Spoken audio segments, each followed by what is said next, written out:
ओम नमो भगवते वासुदेवाय।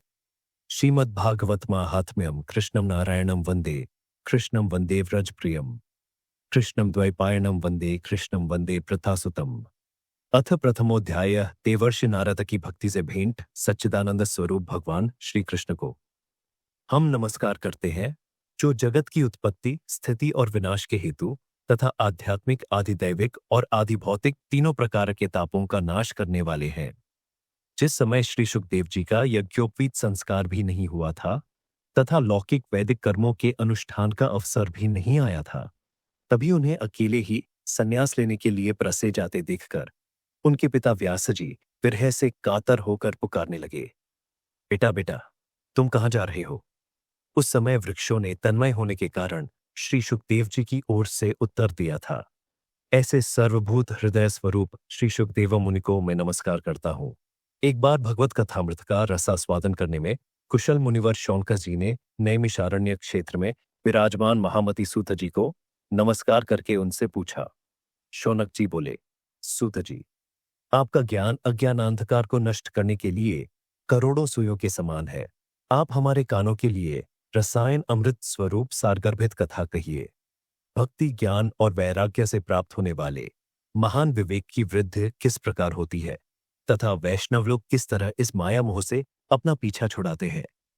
इस घोर कलिकाल में जीव प्रायः आसुरी स्वभाव के हो गए हैं। विविध क्लेशों से आक्रांत इन जीवों को शुद्ध दैवी शक्ति संपन्न बनाने का सर्वश्रेष्ठ उपाय क्या है? सूत जी, आप हमें कोई ऐसा शाश्वत साधन बताइए जो सबसे अधिक कल्याणकारी तथा पवित्र करने वालों में भी पवित्र हो तथा जो भगवान श्री कृष्ण की प्राप्ति करा दे। चिंतामणि केवल लौकिक सुख दे सकती है और कल्प वृक्ष अधिक से अधिक स्वर्गीय संपत्ति दे सकता है, परंतु गुरुदेव प्रसन्न होकर भगवान का योगी दुर्लभ नित्य वैकुंठ धाम दे देते हैं। सूत जी ने कहा, शौनक जी, तुम्हारे हृदय में भगवान का प्रेम है, इसलिए मैं विचार कर तुम्हें संपूर्ण सिद्धांतों का निष्कर्ष सुनाता हूं, जो जन्म मृत्यु के भय का नाश कर देता है, जो भक्ति के प्रवाह को बढ़ाता है और भगवान श्री कृष्ण की प्रसन्नता का प्रधान कारण है। मैं तुम्हें वह साधन बतलाता हूं, उसे सावधान होकर सुनो। श्री सुखदेव जी ने कलयुग में जीवों के काल रूपी सर्प के मुख का ग्रास होने के त्रास का आत्यंतिक नाश करने के लिए श्रीमद्भागवत शास्त्र का प्रवचन किया है। मन की शुद्ध के लिए इससे बढ़कर कोई साधन नहीं है। जब मनुष्य के जन्म जन्मांतर का पुण्य उदय होता है, तभी उसे इस भागवत शास्त्र की प्राप्ति होती है। जब सुखदेव जी राजा परीक्षित को यह कथा सुनाने के लिए सभा में विराजमान हुए, तब देवता लोग उनके पास अमृत का कलश लेकर आए। देवता अपना काम बनाने में बड़े कुशल होते हैं, अतः यहां भी सबने सुखदेव मुनि को नमस्कार करके कहा, आप यह अमृत लेकर बदले में हमें कथामृत का दान दीजिए। इस प्रकार परस्पर अदला बदली हो जाने पर राजा परीक्षित अमृत का पान करे और हम सब श्रीमद् भागवत रूप अमृत का पान करेंगे। इस संसार में कहाँ कांच और कहाँ महामूल्य मणि तथा कहाँ सुधा और कहाँ कथा। श्री सुखदेव जी ने उस समय देवताओं की हंसी उड़ा दी। उन्हें कथा का अनधिकारी जानकर कथामृत का दान नहीं किया। इस प्रकार यह श्रीमद् भागवत की कथा देवताओं को भी दुर्लभ है। पूर्व काल में श्रीमद् भागवत के श्रवण से ही राजा परीक्षित की मुक्ति देखकर ब्रह्मा जी को भी बड़ा आश्चर्य हुआ था। उन्होंने सत्यलोक में तराजू बांधकर सब साधनों को तौला, अन्य सभी साधन तौल में हल्के पड़ गए। अपने महत्व के कारण भागवत ही सबसे भारी रहा। यह देखकर सभी ऋषियों को बड़ा विस्मय हुआ। उन्होंने कलयुग में इस भगवत रूप भागवत शास्त्र को ही पढ़ने सुनने से तत्काल मोक्ष देने वाला निश्चय किया। सप्ताह विधि से श्रवण करने पर यह निश्चय भक्ति प्रदान करता है। पूर्व काल में इसे दयापरायण सनकादि ने देवर्षि नारद को सुनाया था। यद्यपि देवर्षि ने पहले ब्रह्मा जी के मुख से इसे श्रवण कर लिया था, तथापि सप्ताह श्रवण की विधि तो उन्हें सनकादि ने ही बताई थी। शौनक जी ने पूछा, सांसारिक प्रपंच से मुक्त एवं विचरणशील नारद जी का सनकादि के साथ संयोग कहाँ हुआ और विधि विधान के श्रवण में उनकी प्रीति कैसे हुई? सूत जी ने कहा, अब मैं तुम्हें वह भक्तिपूर्ण कथानक सुनाता हूं जो श्री सुखदेव जी ने मुझे अपना अनन्य शिष्य जानकर एकांत में सुनाया था। एक दिन विशालापुरी में वे चारों निर्मल काशी सत्संग के लिए आए। वहां उन्होंने नारद जी को देखा। सनकादिक ने पूछा, ब्राह्मण, आपका मुख उदास क्यों हो रहा है? आप चिंतातुर कैसे हैं? इतनी जल्दी जल्दी आप कहाँ जा रहे हैं और आपका आगमन कहाँ से हो रहा है? इस समय तो आप उस पुरुष के समान व्याकुल जान पड़ते हैं जिसका सारा धन लुट गया हो। आप जैसे आसक्ति रहित पुरुषों के लिए यह उचित नहीं है। इसका कारण बताइए। नारद जी ने कहा, मैं सर्वोत्तम लोक समझकर पृथ्वी में आया था। यहाँ पुष्कर, प्रयाग, काशी, नासिक, हरिद्वार, कुरुक्षेत्र, श्रीरंग और सेतुबंद आदि कई तीर्थों में मैं इधर उधर विचरता रहा, किंतु मुझे कहीं भी मन को संतोष देने वाली शांति नहीं मिली। इस समय अधर्म के सहायक कली युग ने सारी पृथ्वी को पीड़ित कर रखा है। अब यहाँ सत्य, तप, बाहर भीतर की पवित्रता, दया, दान आदि कुछ भी नहीं है। बेचारे जीव केवल अपना पेट पालने में लगे हुए हैं। वे असत्यभाषी, आलसी, मंदबुद्धि, भाग्यहीन, उपद्रवग्रस्त हो गए हैं। जो साधु संत कहे जाते हैं वे पूरे पाखंडी हो गए हैं। देखने में तो वे विरक्त हैं, किंतु स्त्री धन आदि सभी का परिग्रह करते हैं।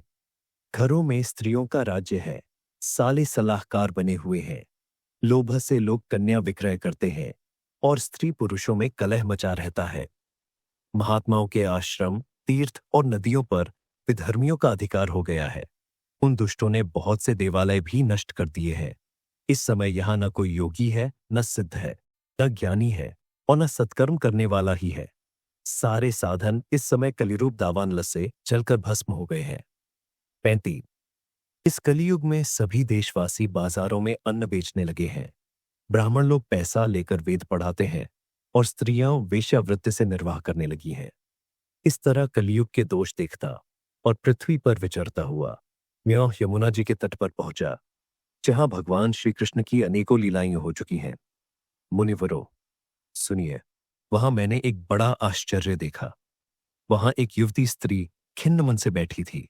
उसके पास दो वृद्ध पुरुष अचेत अवस्था में पड़े जोर जोर से सांस ले रहे थे। वह तरुणी उनकी सेवा करती हुई कभी उन्हें चेत कराने का प्रयत्न करती और कभी उनके आगे रोने लगती थी। वह अपने शरीर के रक्षक परमात्मा को दशों दिशाओं में देख रही थी। उसके चारों ओर सैकड़ों स्त्रियों से पंखा झल रही थी और बार बार समझाती जाती थीं। दूर से यह सब चरित देखकर मैं कुतूहलवश उसके पास चला गया। मुझे देखकर वह युवती खड़ी हो गई और बड़ी व्याकुल होकर कहने लगी। युवती ने कहा, अजी महात्मा जी, क्षण भर ठहर जाइए और मेरी चिंता को भी नष्ट कर दीजिए। आपका दर्शन तो संसार के सभी पापों को सर्वथा नष्ट कर देने वाला है। आपके वचनों से मेरे दुख की भी बहुत कुछ शांति हो जाएगी। मनुष्य का जब बड़ा भाग्य होता है तभी आपके दर्शन हुआ करते हैं। नारद जी कहते हैं, तब मैंने उस स्त्री से पूछा, देवी, तुम कौन हो? ये दोनों पुरुष तुम्हारे क्या होते हैं और तुम्हारे पास ये कमल नयनी देवियों कौन है? तुम हमें विस्तार से अपने दुख का कारण बताओ। युवती ने कहा, मेरा नाम भक्ति है। ये ज्ञान और वैराग्य नामक मेरे पुत्र हैं। समय के फेर से ही ये ऐसे जर्जर हो गए हैं। ये देवियां गंगा जी आदि नदियां हैं। ये सब मेरी सेवा करने के लिए ही आई है। इस प्रकार साक्षात देवियों के द्वारा सेवित होने पर भी मुझे सुख शांति नहीं है। तपोधन, अब ध्यान देकर मेरा वृत्तांत सुनिए। मेरी कथा वैसे तो प्रसिद्ध है, फिर भी उसे सुनकर आप मुझे शांति प्रदान करें।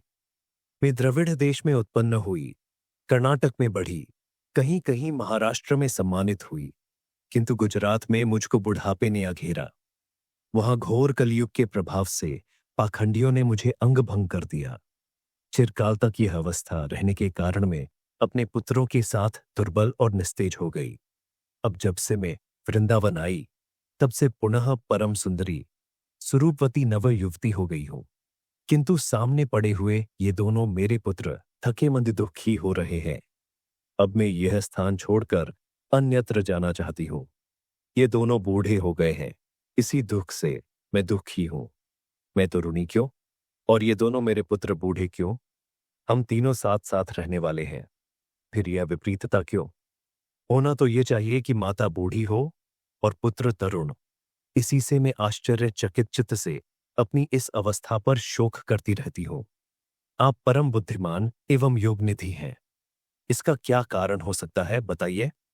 नारदा जी ने कहा, साध्वी, मैं अपने हृदय में ज्ञान दृष्टि से तुम्हारे संपूर्ण दुख का कारण देखता हूं। तुम्हें विषाद नहीं करना चाहिए। श्री हरि तुम्हारा कल्याण करेंगे। सूता जी कहते हैं, मुनिवर नारद जी ने एक क्षण में ही उसका कारण जानकर कहा। नारद जी ने कहा, देवी, सावधान होकर सुनो। यह दारुण कलियुग है। इसी से इस समय सदाचार, योग मार्ग और तप आदि सभी लुप्त हो गए हैं। लोग शठता और दुष्कर्म में लगकर अघासुर बन रहे हैं। संसार में जहां देखो वहीं सत्पुरुष दुख से म्लान है और दुष्ट सुखी हो रहे हैं। इस समय जिस बुद्धिमान पुरुष का धैर्य बना रहे वही बड़ा ज्ञानी या पंडित है। पृथ्वी क्रमशः प्रतिवर्ष शेष जी के लिए भार रूप होती जा रही है। अब ये छूने योग्य तो क्या, देखने योग्य भी नहीं रह गई है और न इसमें कहीं मंगल ही दिखाई देता है। अब किसी को पुत्रों के साथ तुम्हारा दर्शन भी नहीं होता। विषयानुराग के कारण अंधे बने हुए जीवों से उपेक्षित होकर तुम जर्जर हो रही थी। सिक्सर, वृंदावन के संयोग से तुम फिर नवीन तरुणी हो गई हो। अतः यह वृंदावन धाम धन्य है जहां भक्ति सर्वत्र नृत्य कर रही है। परंतु तुम्हारे इन दोनों पुत्रों का यहां कोई ग्राहक नहीं है, इसलिए इनका बुढ़ापा नहीं छूट रहा है। यहां इनको कुछ आत्मसुख की प्राप्ति होने के कारण ये सोते से जान पड़ते हैं। भक्ति ने कहा, राजा परीक्षित ने इस पापी कलयुग को क्यों रहने दिया? इसके आते ही सब वस्तुओं का सार न जाने कहां चला गया। करुणामय श्रीहरि से भी यह अधर्म कैसे देखा जाता है? मुने, मेरा यह संदेह दूर कीजिए। आपके वचनों से मुझे बड़ी शांति मिली है। नारद जी ने कहा, बाले, यदि तुमने पूछा है तो प्रेम से सुनो कल्याणी। मैं तुम्हें सब बताऊंगा और तुम्हारा दुख दूर हो जाएगा।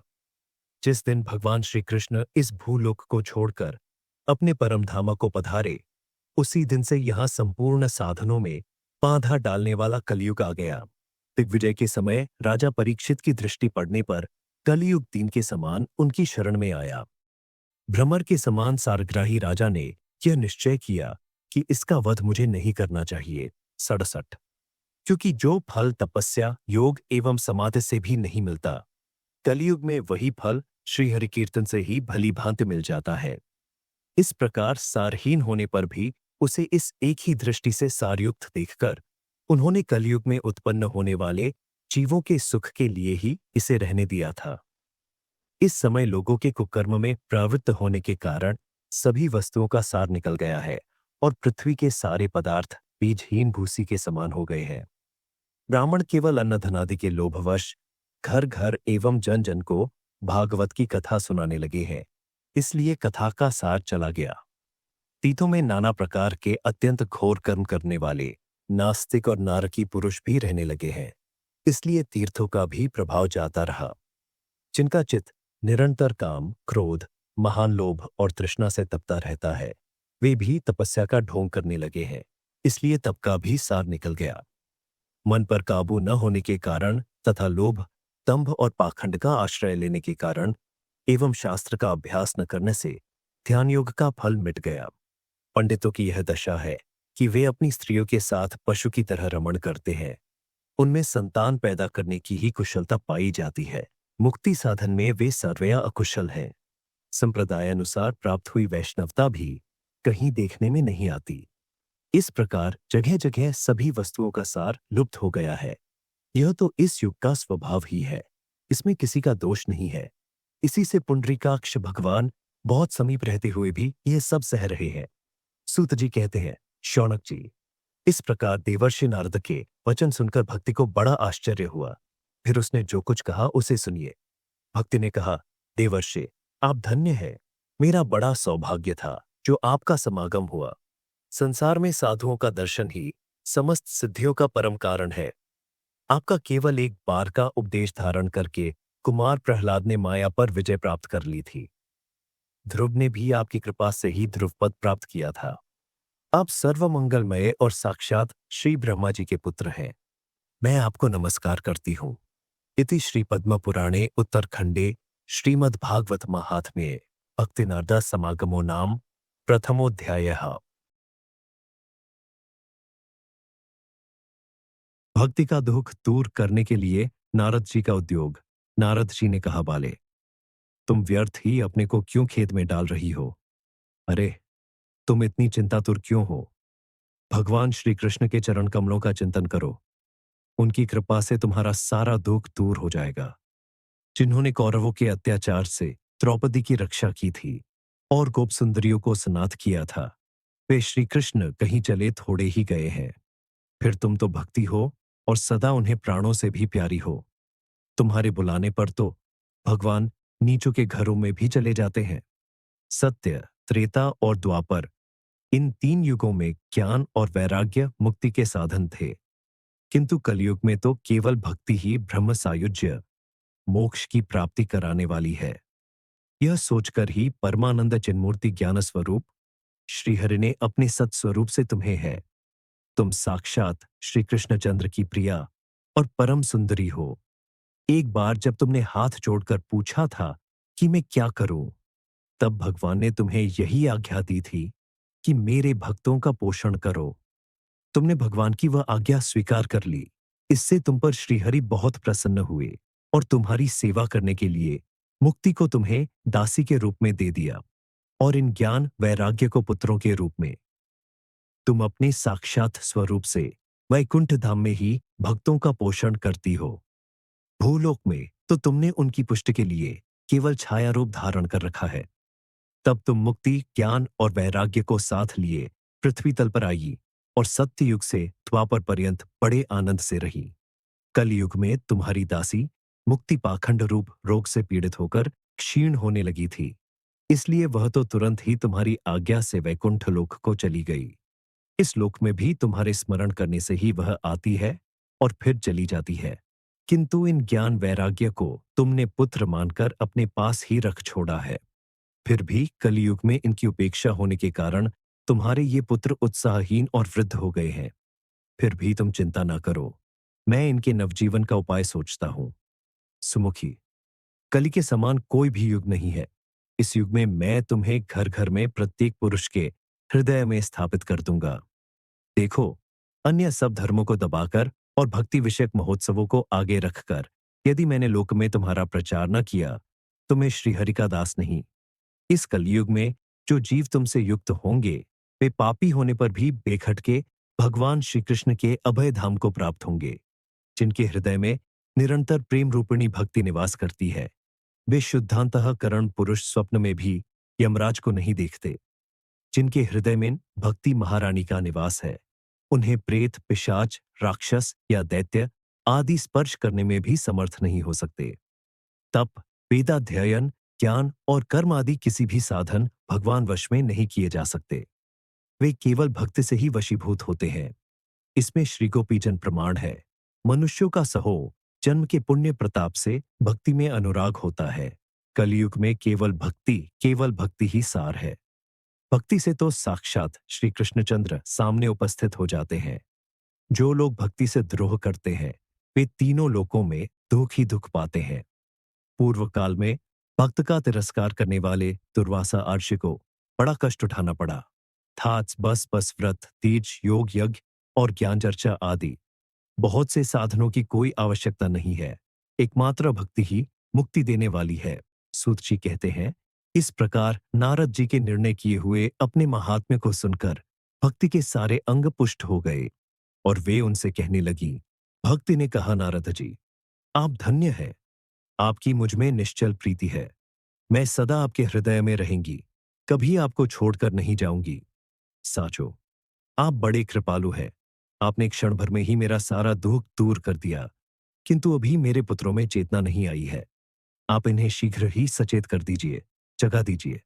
सूत जी कहते हैं, भक्ति के ये वचन सुनकर नारद जी को बड़ी करुणा आई और वे उन्हें हाथ से हिला डुलाकर जगाने लगे। फिर उनके कान के पास मुंह लगाकर जोर से कहा, ओ ज्ञान, जल्दी जग पड़ो। ओ वैराग्य, जल्दी जग पड़ो। फिर उन्होंने वेद ध्वनि, वेदांत घोष और बार बार गीता पाठ करके उन्हें जगाया। इससे वे जैसे तैसे बहुत जोर लगाकर उठे, किंतु आलस्य के कारण वे दोनों जम्भाई लेते रहे। नेत्र उपाड़कर देख भी नहीं सके। उनके बाल बगुलों की तरह सफेद हो गए, निस्तेज और कठोर हो गए थे। उनके अंग प्रायः सूखे काठ के समान थे। इस प्रकार भूख प्यास के मारे अत्यंत दुर्बल होने के कारण उन्हें फिर सोते देख नारद जी को बड़ी चिंता हुई और वे सोचने लगे, अब मुझे क्या करना चाहिए? इनकी यह नींद और इससे भी बढ़कर इनकी वृद्धावस्था कैसे दूर हो? शौनका जी। इस प्रकार चिंता करते करते वे भगवान का स्मरण करने लगे। उसी समय यह आकाशवाणी हुई कि मुने, खेद मत करो करो, तुम्हारा यह उद्योग निःसंदेह सफल होगा। देवर्षे, इसके लिए तुम एक सत्कर्म करो, वह कर्म तुम्हें संत शिरोमणि महानुभाव बताएंगे। उस सत्कर्म का अनुष्ठान करते ही क्षण भर में इनकी नींद और वृद्धावस्था चली जाएंगी तथा सर्वत्र भक्ति का प्रसार होगा। यह आकाशवाणी वहां सभी को साफ साफ सुनाई दी। इससे नारद जी को बड़ा विस्मय हुआ और वे कहने लगे, मुझे तो इसका कुछ आशय समझ में नहीं आया। नारद जी बोले, इस आकाशवाणी ने भी गुप्त रूप में ही बात कही है। यह नहीं बताया कि वह कौन सा साधन किया जाए जिससे इनका कार्य सिद्ध हो। वे संत न जाने कहाँ मिलेंगे और किस प्रकार उस साधन को बताएंगे। अब आकाशवाणी ने जो कुछ कहा है उसके अनुसार मुझे क्या करना चाहिए? सूत जी कहते हैं, शौनक जी। तब ज्ञान वैराग्य दोनों को वहीं छोड़कर नारद मुनि वहां से चल पड़े और प्रत्येक तीर्थ में जा जाकर मार्ग में मिलने वाले मुनीश्वरों से वह साधन पूछने लगे। उनकी उस बात को सुनते तो सब थे, किंतु उसके विषय में कोई कुछ भी निश्चित उत्तर न देता। किन्हीं ने उसे असाध्य बताया, कोई बोले इसका ठीक ठीक पता लगना ही कठिन है। कोई सुनकर चुप रह गए और कोई कोई तो अपनी अवज्ञा होने के भय से बात को टाल टूल कर खिसक गए। त्रिलोकी में महान आश्चर्यजनक हाहाकार मच गया। लोग आपस में कानाफूसी करने लगे। भाई, जब वेद ध्वनि, वेदांत घोष और बार बार गीता पाठ सुनाने पर भी भक्ति, ज्ञान और वैराग्य ये तीनों नहीं जगाए जा सके, तब और कोई उपाय नहीं है।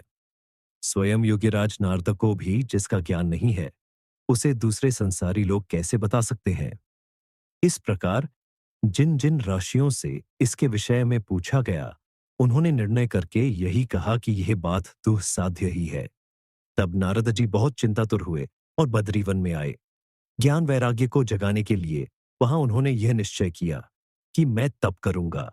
इसी समय उन्हें अपने सामने करोड़ों सूर्यों के समान तेजस्वी सनकादि मुनीश्वर दिखाई दिए। उन्हें देखकर वे मुनिश्रेष्ठ कहने लगे। नारद जी ने कहा, महात्माओं, इस समय बड़े भाग्य से मेरा आप लोगों के साथ समागम हुआ है। आप मुझ पर कृपा करके शीघ्र ही वह साधन बताइए। आप सभी लोग बड़े योगी, बुद्धिमान और विद्वान हैं। आप देखने में 5-5 वर्ष के बालक से जान पड़ते हैं, किंतु हैं पूर्वजों के भी पूर्वज। आप लोग सदा वैकुंठ धाम में निवास करते हैं, निरंतर हरि कीर्तन में तत्पर रहते हैं, भगवत लीलामृत का रसास्वादन कर सदा उसी में उन्मत्त रहते हैं और एकमात्र भगवत कथा ही आपके जीवन का आधार है। हरि शरणम। भगवान ही हमारे रक्षक हैं। यह वाक्य मंत्र सर्वदा आपके मुख में रहता है। इसी से काल प्रेरित वृद्धावस्था भी आपको बाधा नहीं पहुंचाती। पूर्व काल में आपके भूभंग मात्र से भगवान विष्णु के द्वारपाल जय और विजय तुरंत पृथ्वी पर गिर गए थे और फिर आपकी वैकुंठ लोक पहुंच गए।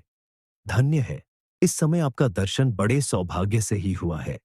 ही कृपा से वे पुनः, मैं बहुत दीन हूं और आप लोग स्वभाव से ही दयालु हैं, इसलिए मुझ पर आपको अवश्य कृपा करनी चाहिए। बताइए, आकाशवाणी ने जिसके विषय में कहा है वह कौन सा साधन है और मुझे किस प्रकार उसका अनुष्ठान करना चाहिए? आप इसका विस्तार से वर्णन कीजिए। भक्ति, ज्ञान और वैराग्य को किस प्रकार सुख मिल सकता है और किस तरह इनकी प्रेम पूर्वक सब वर्षों में प्रतिष्ठा की जा सकती है? सनकाद ने कहा, देवर्षि, आप चिंता न करें, मन में प्रसन्न हो। उनके उद्धार का एक सरल उपाय पहले से ही विद्यमान है। नारद जी, आप धन्य हैं। आप विरक्तों के शिरोमणि हैं, श्री कृष्ण दासों के शाश्वत पच प्रदर्शक एवं भक्तियों के भास्कर हैं। आप भक्ति के लिए जो उद्योग कर रहे हैं यह आपके लिए कोई आश्चर्य की बात नहीं समझनी चाहिए। भगवान के भक्त के लिए तो भक्ति की सम्यक स्थापना करना सदा उचित ही है। आर्षियों ने संसार में अनेकों मार्ग प्रकट किए हैं, किंतु वे सभी कष्ट साध्य हैं और परिणाम में प्रायः स्वर्ग की ही प्राप्ति कराने वाले हैं। अभी तक भगवान की प्राप्ति कराने वाला मार्ग तो गुप्त ही रहा है। उसका उपदेश करने वाला पुरुष प्रायः भाग्य से ही मिलता है। आपको आकाशवाणी ने जिस सत्कर्म का संकेत किया है उसे हम बतलाते हैं। आप प्रसन्न और समाहित चित्त होकर सुनिए। नारद जी, द्रव्य यज्ञ, तपोयज्ञ, योग यज्ञ और स्वाध्याय रूप ज्ञान यज्ञ, ये सब तो स्वर्ग आदि की प्राप्ति कराने वाले कर्म की ही ओर संकेत करते हैं। पंडितों ने ज्ञान यज्ञ को ही सत्कर्म का सूचक माना है। वह श्रीमद् भागवत का पारायण है, जिसका गान शुकादि महानुभावों ने किया है। उसके शब्द सुनने से वैराग्य को बड़ा बल मिलेगा। इससे ज्ञान वैराग्य का कष्ट मिट जाएगा और भक्ति को आनंद ही भक्ति ज्ञान और मिलेगा। सिंह की गर्जना सुनकर जैसे भेड़िए भाग जाते हैं, उसी प्रकार श्रीमद् भागवत की ध्वनि से कलयुग के सारे दोष नष्ट हो जाएंगे। तब प्रेमरस प्रवाहित करने वाली भक्ति ज्ञान और वैराग्य को साथ लेकर प्रत्येक घर और व्यक्ति के हृदय में क्रीड़ा करेगी। नारद जी ने कहा, मैंने वेद वेदांत की ध्वनि और गीता पाठ करके उन्हें बहुत जगाया, किंतु फिर भी भक्ति ज्ञान और वैराग्य ये तीनों नहीं जगे। ऐसी स्थिति में श्रीमद् भागवत सुनाने से वे कैसे जगेंगे? क्योंकि उस कथा के प्रत्येक श्लोक और प्रत्येक पद में भी वेदों का ही तो सारांश है। आप लोग शरणागत वत्सल है तथा आपका दर्शन कभी व्यर्थ नहीं होता। इसलिए मेरा यह संदेह दूर कर दीजिए, इस कार्य में विलंब न कीजिए। सनकादि ने कहा, श्रीमद् भागवत की कथा वेद और उपनिषदों के सार से बनी है, इसलिए उनसे अलग उनकी पलरूपा होने के कारण वह बड़ी उत्तम जान पड़ती है। जिस प्रकार रस वृक्ष की जड़ से लेकर शाखाग्र पर्यंत रहता है, किंतु इस स्थिति में उसका आस्वादन नहीं किया जा सकता, वही जब अलग होकर फल के रूप में आ जाता है, तब संसार में सभी को प्रिय लगने लगता है। दूध में घी रहता ही है, किंतु उस समय उसका अलग स्वाद नहीं मिलता। वही जब उससे अलग हो जाता है, तब देवताओं के लिए भी स्वादवर्धक हो जाता है। खांड एक के ओर छोर और बीच में भी व्याप्त रहती है, तथापि अलग होने पर उसकी कुछ और ही मिठास होती है। ऐसी ही यह भागवत की कथा है। यह भागवत पुराण वेदों के समान है। श्री व्यासदेव ने इसे भक्ति ज्ञान और वैराग्य की स्थापना के लिए प्रकाशित किया है। पूर्व काल में जिस समय वेद वेदांत के पारगामी और गीता की भी रचना करने वाले भगवान व्यासदेव खिन्न होकर अज्ञान समुद्र में गोते खा रहे थे, उस समय आपने ही उन्हें 4 ब्लोकों में इसका उपदेश किया था। उसे सुनते ही उनकी सारी चिंता दूर हो गई थी। फिर इसमें आपको आश्चर्य क्यों हो रहा है, जो आप हमसे प्रश्न कर रहे हैं? आपको उन्हें शोक और दुख का विनाश करने वाला श्रीमद् भागवत पुराण ही सुनाना चाहिए। नारद जी ने कहा, महानुभावों, आपका दर्शन जीव के संपूर्ण पापों को तत्काल नष्ट कर देता है और जो संसार दुख रूप दावानला से तपे हुए हैं, उन पर शीघ्र ही शांति की वर्षा करता है। आप निरंतर शेष जी के सहस्र मुखों से गाए हुए भगवत कथामृत का ही पान करते रहते हैं। मैं प्रेम लक्षणा भक्ति का प्रकाश करने के उद्देश्य से आपकी शरण लेता हूँ। जब अनेकों जन्मों के सचित पुण्यपुंज का उदय होने से मनुष्य को सत्संग मिलता है, तब वह उसके अज्ञान जनित मोह और मदरूप अंधकार का नाश करके विवेक उदय होता है। भक्ति के कष्ट की निवृत्ति नारदा जी कहते हैं। अब मैं भक्ति ज्ञान और वैराग्य को स्थापित करने के लिए प्रयत्नपूर्वक श्री सुखदेव जी के कहे हुए भागवत शास्त्र की कचा द्वारा उज्ज्वल ज्ञान यज्ञ करूंगा। यह यज्ञ मुझे कहाँ करना चाहिए? आप इसके लिए कोई स्थान बता दीजिए। आप लोग वेद के पारगामी हैं, इसलिए मुझे इस शुक शास्त्र की महिमा सुनाइए। यह भी बताइए कि श्रीमद् भागवत की कथा कितने दिनों में सुनानी चाहिए और उसके सुनने की विधि क्या है? सनकादि बोले, नारद जी, आप बड़े विनीत और विवेकी हैं। सुनिए सुनिए, हम आपको ये सब बातें बताते हैं। हरिद्वार के पास आनंद नामक का एक घाट है। वहां अनेकों आर्षी रहते हैं तथा देवता और सिद्ध लोग भी उसका सेवन करते रहते हैं। भांति भांति के वृक्ष और लताओं के कारण वह बड़ा सघन है और वहां बड़ी कोमल नवीन बालू बिछी हुई है। वह घाट बड़ा ही सुरम्य और एकांत प्रदेश में है। वहां हर समय सुनहले कमलों की सुगंध आया करती है। उसके आसपास रहने वाले सिंह, हाथी आदि परस्पर विरोधी जीवों के चित्त में भी वैर भाव नहीं है। वहां आप बिना किसी विशेष प्रयत्न के ही ज्ञान यज्ञ आरंभ कर दीजिए। उस स्थान पर कथा में अपूर्व रस का उदय होगा।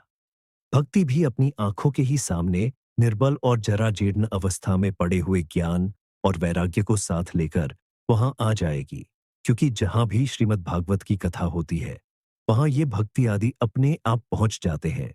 वहां कानों में कथा के शब्द पड़ने से ये तीनों तरुण हो जाएंगे। सूत जी कहते हैं, इस प्रकार कहकर नारद जी के साथ सनकादि भी श्रीमद् भागवत का धामृत का पान करने के लिए वहां से तुरंत गंगा तट पर चले आए। जिस समय वे तट पर पहुंचे, भूलोक, देवलोक और ब्रह्मलोक सभी जगह इस कचाका हल्ला हो गया। जो जो भगवत कथा के रसिक विष्णु भक्त थे, वे सभी श्रीमद् भागवत अमृत का पान करने के लिए सबसे आगे दौड़ दौड़कर आने लगे। भृगु, भृगुआ वशिष्ठ, च्यवन, गौतम, मेधातिथि, देवल, देवरात, परशुराम, विश्वामित्र, शाकल, मार्कंडेय, दत्तात्रेय, पिप्लाद, योगेश्वर व्यास और पराशर, छाया शुक, जाजती और जहू आदि सभी प्रधान प्रधान मुनिगण अपने अपने पुत्र, शिष्य और स्त्रियां समेत बड़े प्रेम से वहां आए। इनके सिवा वेद, उपनिषद, मंत्र, तंत्र, 17 पुराण और 6 शास्त्र भी मूर्तिमान होकर वहां उपस्थित हुए। गंगा आदि नदियां, मऊ, पुष्कर आदि सरोवर, कुरुक्षेत्र आदि समस्त क्षेत्र, सारी दिशाएं, दंडक आदि वन, हिमालय आदि पर्वत तथा देव, गंधर्व और दानव आदि सभी कथा सुनने चले आए। जो लोग अपने गौरव के कारण नहीं आए, महर्षि भृगु उन्हें समझा बुझाकर ले आए। तब कथा सुनाने के लिए दीक्षित होकर श्री कृष्ण परायण सनकादि नारद जी के दिए हुए श्रेष्ठ आसन पर विराजमान हुए। उस समय सभी श्रोताओं ने उनकी वंदना की। श्रोताओं में वैष्णव, विरक्त, सन्यासी और ब्रह्मचारी लोग आगे बैठे और उन सब के आगे नारद जी विराजमान हुए। एक और ऋषिगण, एक और देवता, एक और वेद और उपनिषद आदि तथा एक और तीर्थ बैठे और दूसरी ओर स्त्रियां बैठीं। उस समय सब ओर जय जयकार, नमस्कार और शंखों का शब्द होने लगा और अबीर, गुलाल, खील एवं फूलों की खूब वर्षा होने लगी। कोई कोई देवश्रेष्ठ तो विमानों पर चढ़कर वहां बैठे हुए सब लोगों पर कल्प वृक्ष के पुष्पों की वर्षा करने लगे। सूत जी कहते हैं, इस प्रकार पूजा समाप्त होने पर जब सब लोग एकाग्रचित्त हो गए, तब सनकादि ऋषि महात्मा नारद को श्रीमद् भागवत का महात्म्य स्पष्ट करके सुनाने लगे। सनकादि ने कहा, अब हम आपको इस भागवत शास्त्र की महिमा सुनाते हैं। इसके श्रवण मात्र से मुक्ति हाथ लग जाती है। श्रीमद् भागवत की कथा का सदा सर्वदा सेवन, आस्वादन करना चाहिए। इसके श्रवण मात्र से श्रीहरि हृदय में आ विराजते हैं। इस ग्रंथ ने 18,000 ब्लॉक और 12 स्कंध है तथा श्री सुखदेव और राजा परीक्षित का संवाद है। आप यह भागवत शास्त्र ध्यान देकर सुनिए। यह जीव तभी तक अज्ञानवश इस संसार चक में भटकता है, जब तक क्षण भर के लिए भी कानों में इस शुक शास्त्र की कथा नहीं पड़ती। बहुत से शास्त्र और पुराण सुनने से क्या लाभ है? इससे तो व्यर्थ का भ्रम बढ़ता है। मुक्ति देने के लिए तो एकमात्र भागवत शास्त्र ही गरज रहा है। जिस घर में नित्य प्रति श्रीमद् भागवत की कथा होती है, वह तीर्थ रूप हो जाता है और जो लोग उसमें रहते हैं, उनके सारे पाप नष्ट हो जाते हैं। हजारों अश्वमेध और सैकड़ों वाजपेय यज्ञ इस शुक शास्त्र की कथा का 16वां अंश भी नहीं हो सकते। तपोधनो, जब तक लोग अच्छी तरह श्रीमद् भागवत का श्रवण नहीं करते, तभी तक उनके शरीर में पाप निवास करते हैं। फल की दृष्टि से इस शुक शास्त्र कथा की समता गंगा, गया, काशी, पुष्कर या प्रयाग कोई तीर्थ भी नहीं कर सकता। यदि आपको परम गति की इच्छा है, तो अपने मुख से ही श्रीमद् भागवत की जांचे अदा चौथाई ब्लॉक का भी नित्य नियम पूर्वक पाठ कीजिए। एयूएमकार गायत्री पुरुष सूक्त, तीनों वेद श्रीमद् भागवत, एयूएम नमो भगवते वासुदेवाय, यह द्वादशाक्षर मंत्र, 12 मूर्तियों वाले सूर्य भगवान, प्रयाग, संवत्सर रूपकाल, ब्राह्मण, अग्निहोत्र, गौ, द्वादशी, तिचि तुलसी, वसंत ऋतु और भगवान पुरुषोत्तम, इन सब में बुद्धिमान लोग वस्तुतः कोई अंतर नहीं मानते। जो पुरुष अहर्निश अर्थ सहित श्रीमद् भागवत शास्त्र का पाठ करता है, उसके करोड़ों जन्मों का पाप नष्ट हो जाता है। इसमें तनिक भी संदेह नहीं है। जी पुरुष नित्य प्रति भागवत का आधा या चौथाई श्लोक भी पढ़ता है, उसे राजसूय और अश्वमेधयज्ञों का फल मिलता है। नित्य भागवत का पाठ करना, भगवान का चिंतन करना, तुलसी को सींचना और गौ की सेवा करना, ये चारों समान है। जो पुरुष अंत समय में श्रीमद् भागवत का वाक्य सुन लेता है, उस पर प्रसन्न होकर भगवान उसे वैकुंठ धाम देते हैं। जो पुरुष इसे सोने के सिंहासन पर रखकर विष्णु भक्त को दान करता है, यह अवश्य ही भगवान का सायुज्य प्राप्त करता है। जिस दुष्ट ने अपनी सारी आयु में चित्त को एकाग्र करके श्रीमद् भागवतामृत का थोड़ा सा भी रसास्वादन नहीं किया, उसने तो अपना सारा जन्म चांडाल और गधे के समान व्यर्थ ही गंवा दिया।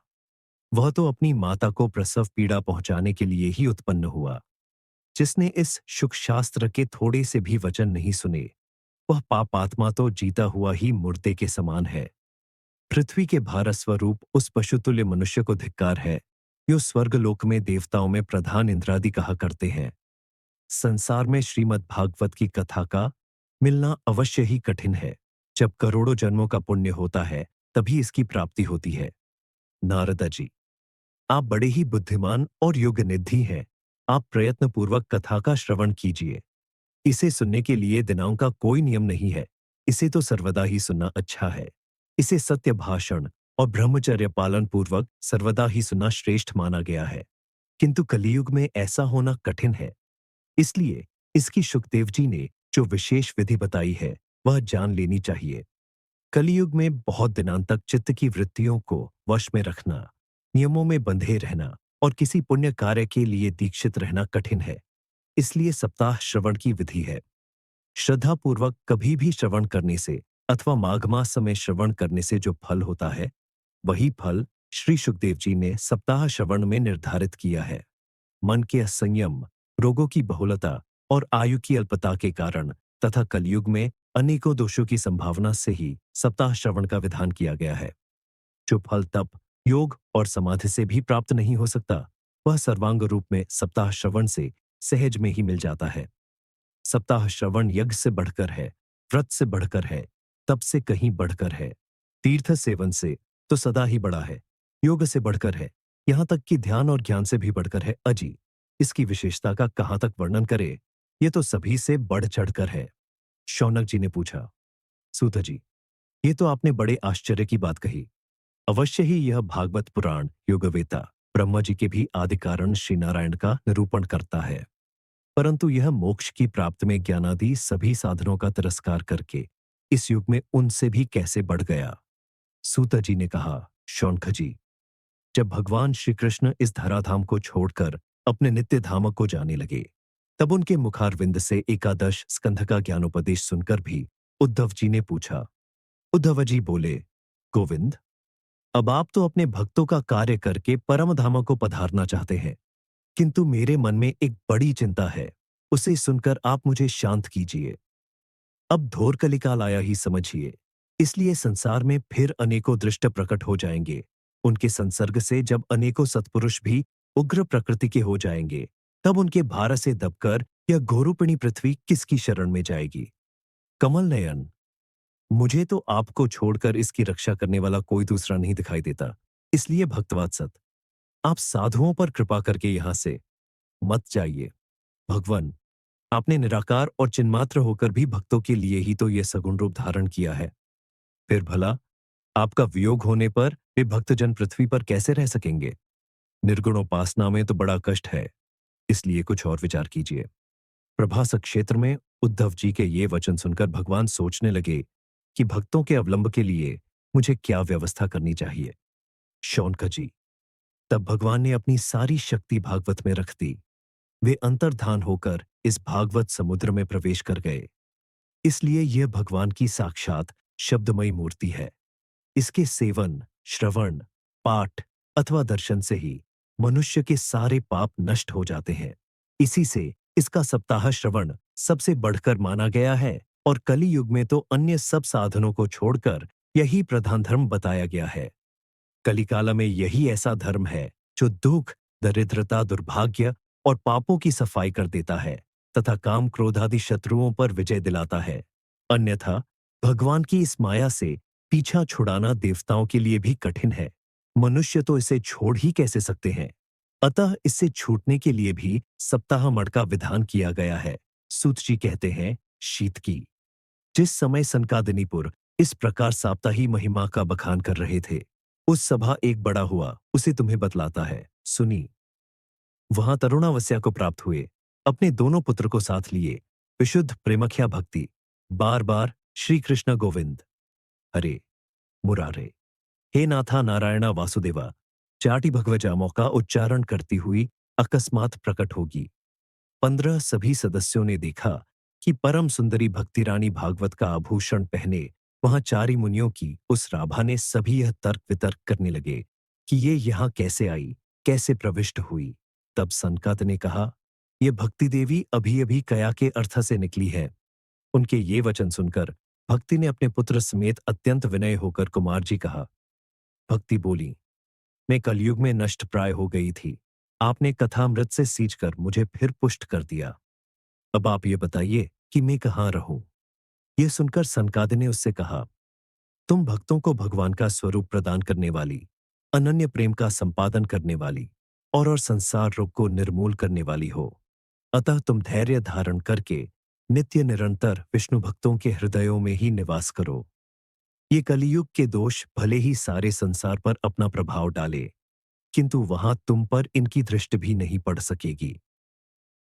इस प्रकार उनकी आज्ञा पाते ही भक्ति तुरंत भगवत भक्तों के हृदयों में जा विराजी। जिनके हृदय में एकमात्र श्रीहरि की भक्ति निवास करती है, वे त्रिलोकी में अत्यंत निर्धन होने पर भी परम धन्य है, क्योंकि इस भक्ति की डोरी से बंधकर तो साक्षात भगवान भी अपना परम धाम छोड़कर उनके हृदय में आकर बस जाते हैं। भूलोक में यह भागवत साक्षात पर ब्रह्म का विग्रह है। हम इसकी महिमा कहाँ तक वर्णन करें। इसका आश्रय लेकर इसे सुनाने से तो सुनने और सुनाने वाले दोनों को ही भगवान श्री कृष्ण की समता प्राप्त हो जाती है। अतः इसे छोड़कर अन्य धर्मों से क्या प्रयोजन है। अथ चतुर्थोध्याय। गोकर्णोपाख्यान प्रारंभ। सूत जी कहते हैं, मुनिवर, उस समय अपने भक्तों के चित्त में अलौकिक भक्ति का प्रादुर्भाव हुआ देख भक्त वत्सल श्री भगवान अपना चाम छोड़कर वहां पधारे। उनके गालेचे वनमाला शोभा पा रही थी। श्रीअंग सजल अलधर के समान श्याम वर्ण था। उस पर मनोहर पीतांबर सुशोभित था। कटी प्रदेश करधनी की लड़ियों से सुसज्जित था। सिर पर मुकुट की लटक और कानों में कुंडलों की झलक देखते ही बनती थी। वे त्रिभंग ललित भाव से खड़े हुए चित्त को चुराए लेते थे। वक्षस्थल पर कौस्तुभमणि दमक रही थी। सारा श्रीअंग हरिचंदन से चर्चित था। उस रूप की शोभा क्या कहे। उसने तो मानो करोड़ों कामदेवों की रूप माधुरी हीन ली थी। वे परमानंदा चिन्मूर्ति मधुराति मधुर मुरलीधर ऐसी अनुपम छब्ब से अपने भक्तों के निर्मल चित्तों में आविर्भूत हुए। भगवान के नित्य लोक निवासी लीला परिकर उल्लुवादी वहां गुप्त रूप से उस कथा को सुनने के लिए आए हुए थे।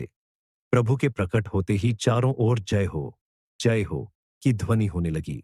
उस समय भक्ति रस का अद्भुत प्रवाह चला। बार बार अबीर गुलाल और पुष्यों की वर्षा तथा शंख ध्वनि होने लगी।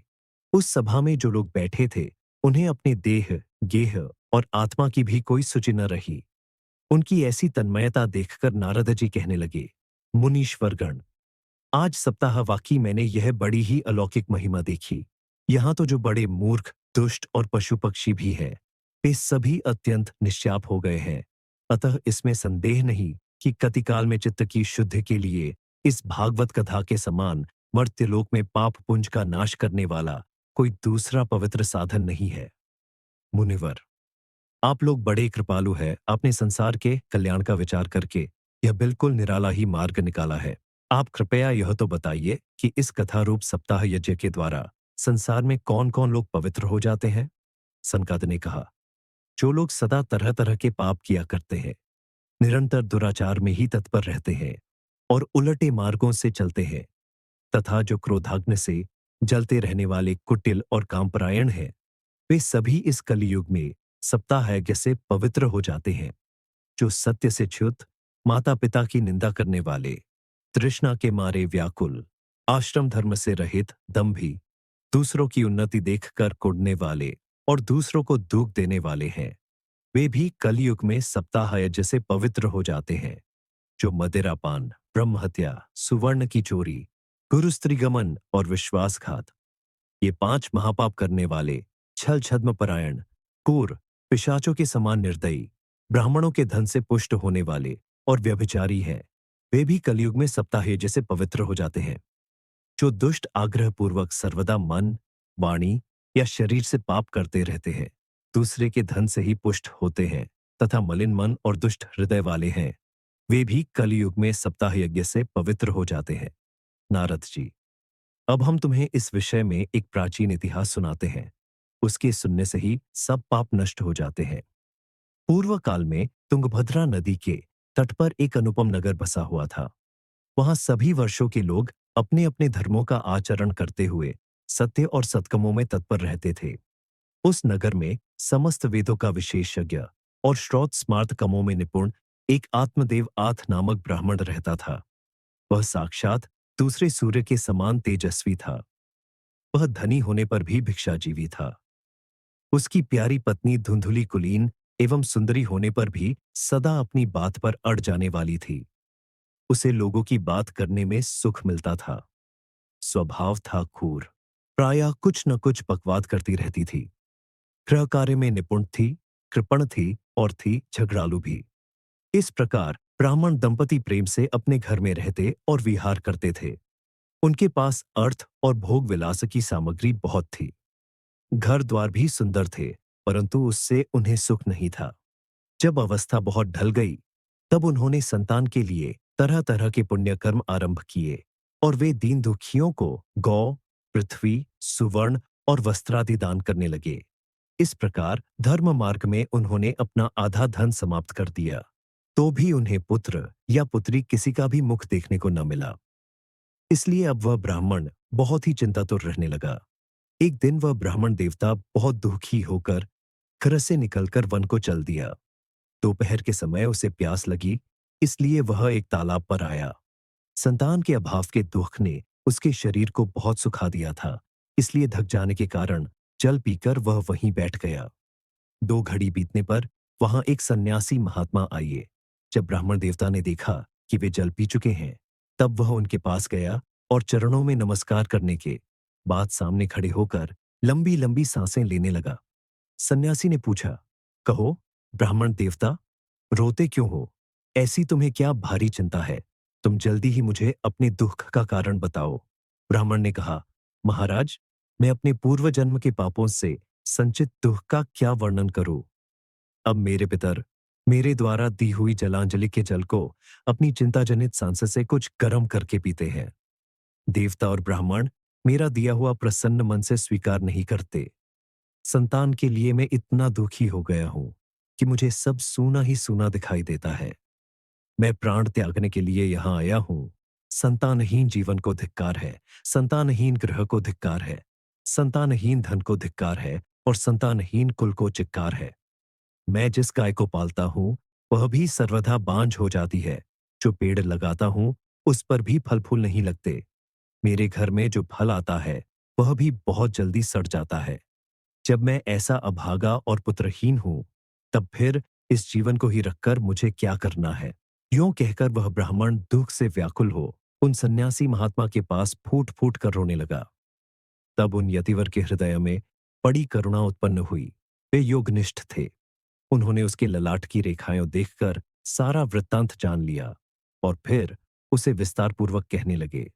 सन्यासी ने कहा, ब्राह्मण देवता, इस प्रजा प्राप्ति का मोह त्याग दो। कर्म की गति प्रबल है। विवेक का आश्रय लेकर संसार की वासना छोड़ दो।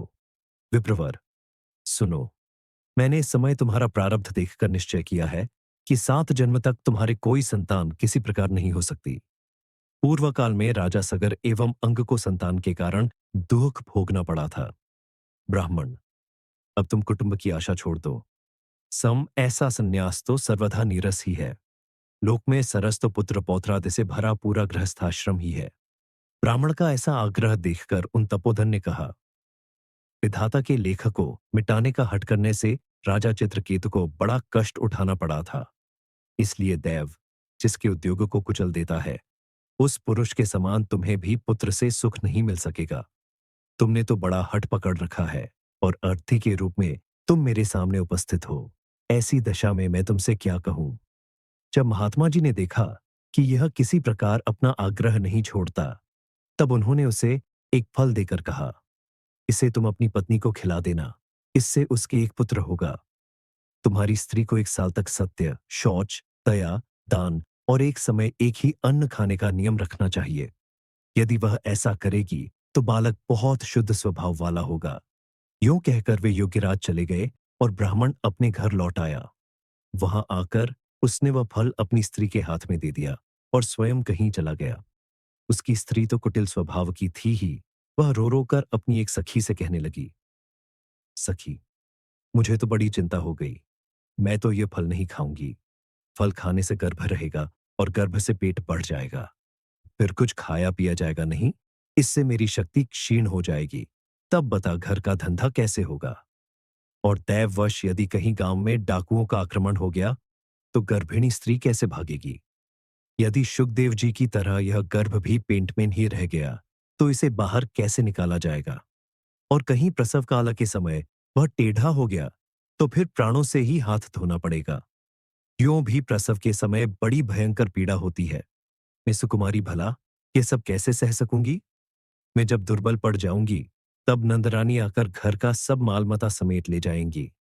और मुझसे तो सत्य शौचादि नियमों का पालन होना भी कठिन ही जान पड़ता है।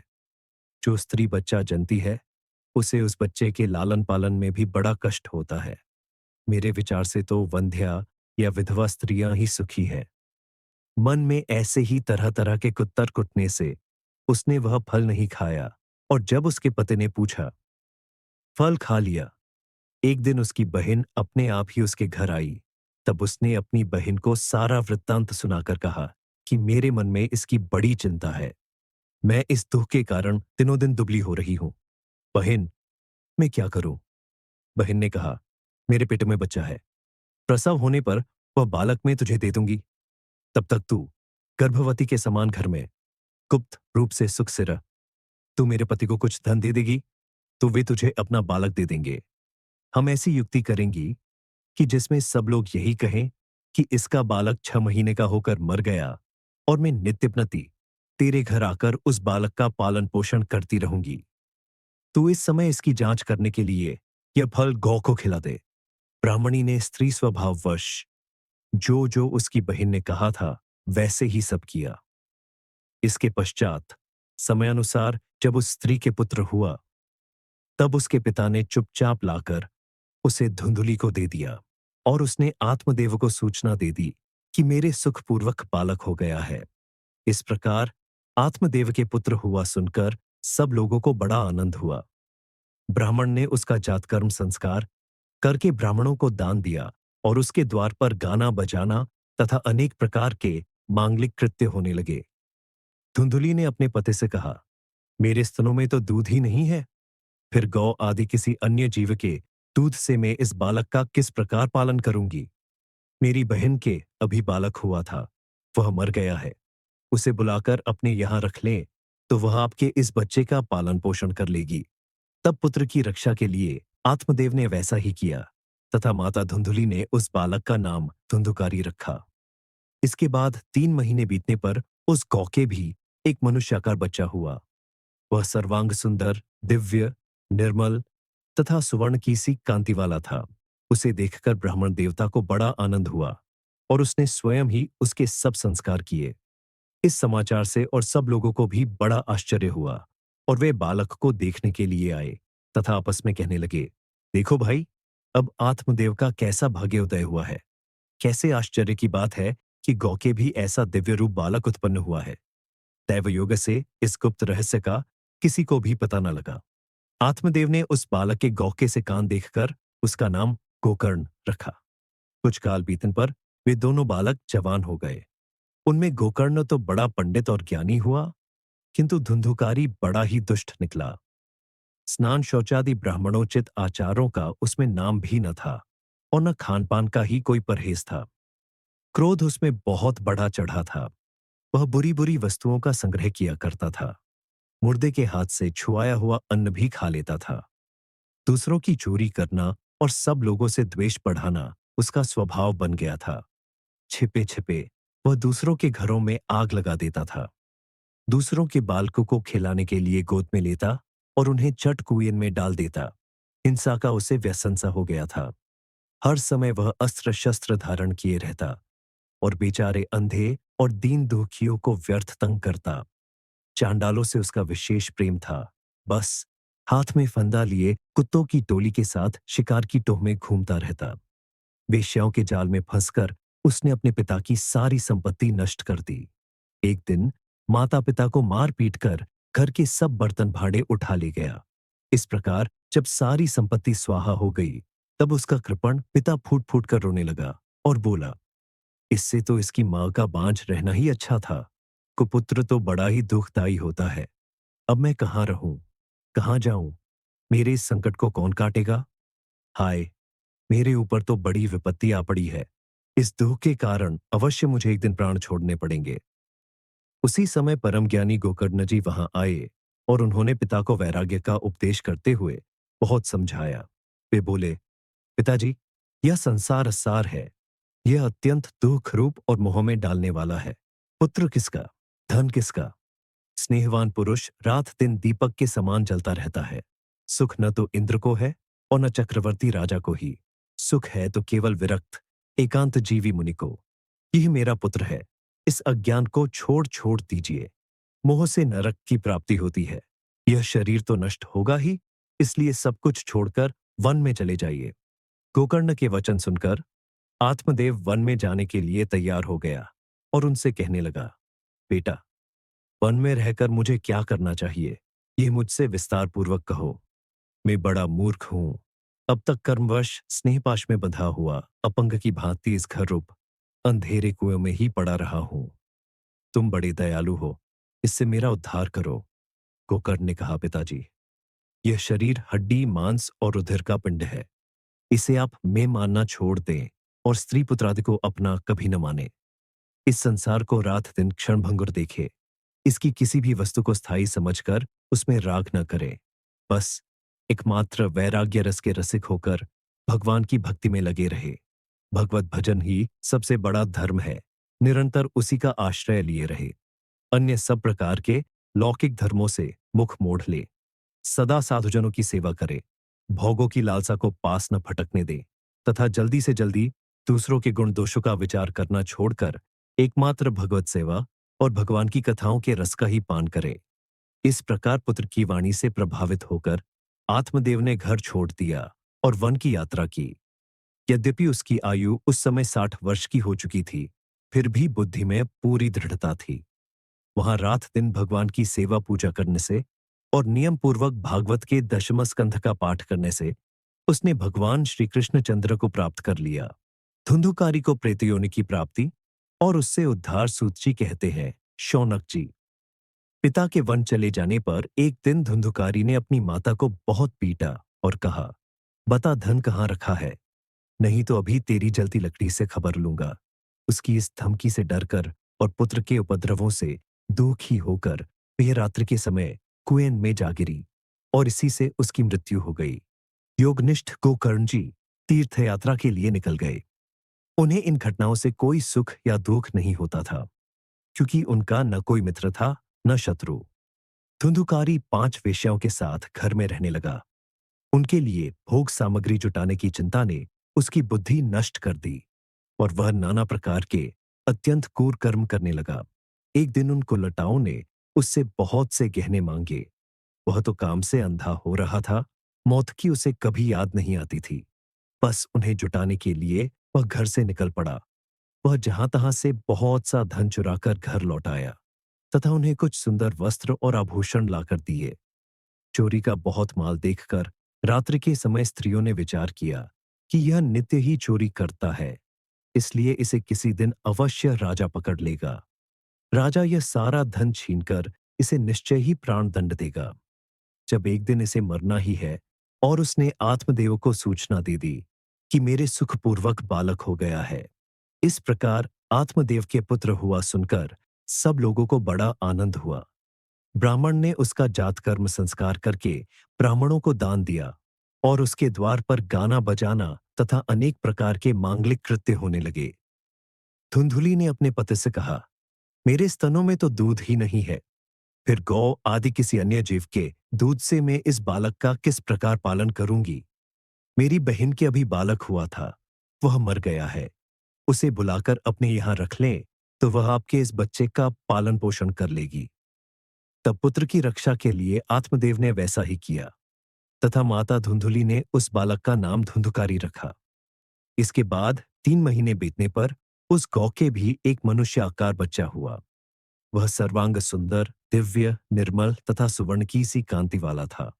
उसे देखकर ब्राह्मण देवता को बड़ा आनंद हुआ और उसने स्वयं ही उसके सब संस्कार किए। इस समाचार से और सब लोगों को भी बड़ा आश्चर्य हुआ और वे बालक को देखने के लिए आए तथा आपस में कहने लगे, देखो भाई, अब आत्मदेव का कैसा भाग्योदय हुआ है। कैसे आश्चर्य की बात है कि गौके भी ऐसा दिव्य रूप बालक उत्पन्न हुआ है। दैव योग से इस गुप्त रहस्य का किसी को भी पता न लगा। आत्मदेव ने उस बालक के गौके से कान देखकर उसका नाम गोकर्ण रखा।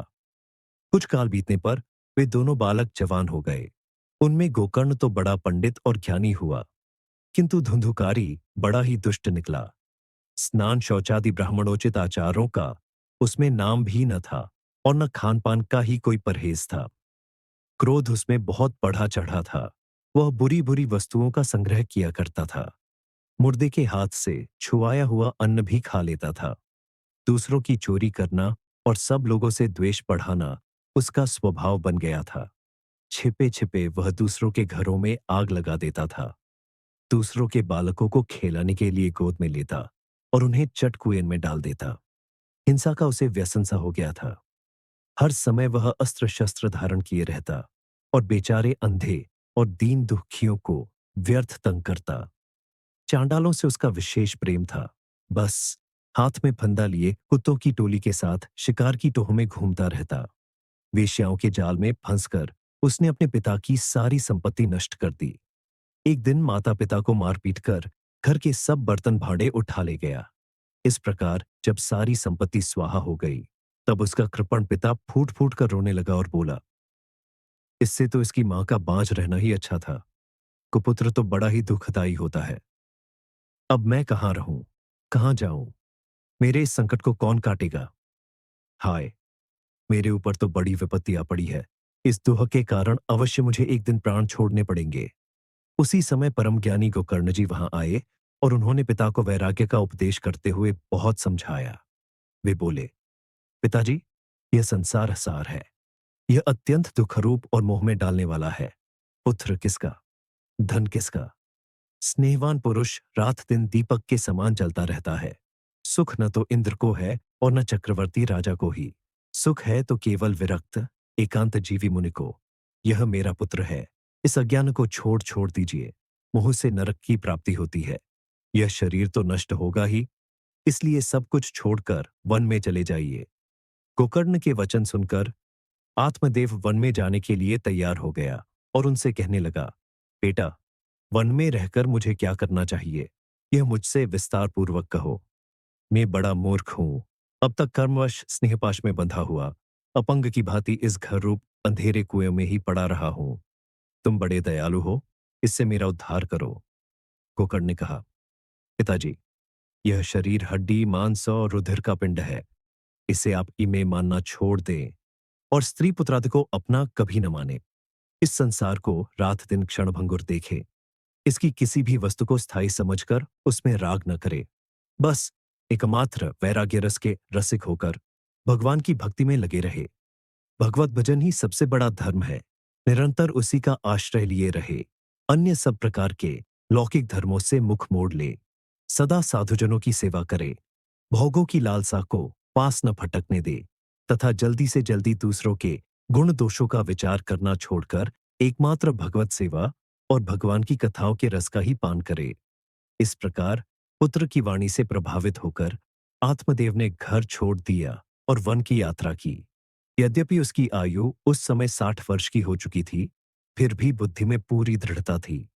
वह रात दिन भगवान की सेवा पूजा करने से और नियम पूर्वक भागवत के 10वें स्कंध का पाठ करने से उसने भगवान श्री कृष्णचंद्र को प्राप्त कर लिया। धुंधुकारी को प्रेतयोनि की प्राप्ति और उससे उद्धार सूत जी कहते हैं। शौनक जी। पिता के वन चले जाने पर एक दिन धुंधुकारी ने अपनी माता को बहुत पीटा और कहा, बता, धन कहाँ रखा है? नहीं तो अभी तेरी जलती लकड़ी से खबर लूंगा। उसकी इस धमकी से डरकर और पुत्र के उपद्रवों से दुखी होकर वे रात्रि के समय कुएं में जा गिरी और इसी से उसकी मृत्यु हो गई। योगनिष्ठ गोकर्ण जी तीर्थ यात्रा के लिए निकल गए। उन्हें इन घटनाओं से कोई सुख या दुख नहीं होता था, क्योंकि उनका न कोई मित्र था न शत्रु। धुंधुकारी 5 वेश्याओं के साथ घर में रहने लगा। उनके लिए भोग सामग्री जुटाने की चिंता ने उसकी बुद्धि नष्ट कर दी और वह नाना प्रकार के अत्यंत क्रूर कर्म करने लगा। एक दिन उन कुलटाओं ने उससे बहुत से गहने मांगे। वह तो काम से अंधा हो रहा था। मौत की उसे कभी याद नहीं आती थी। बस उन्हें जुटाने के लिए वह घर से निकल पड़ा। वह जहां तहां से बहुत सा धन चुराकर घर लौट आया तथा उन्हें कुछ सुंदर वस्त्र और आभूषण लाकर दिए।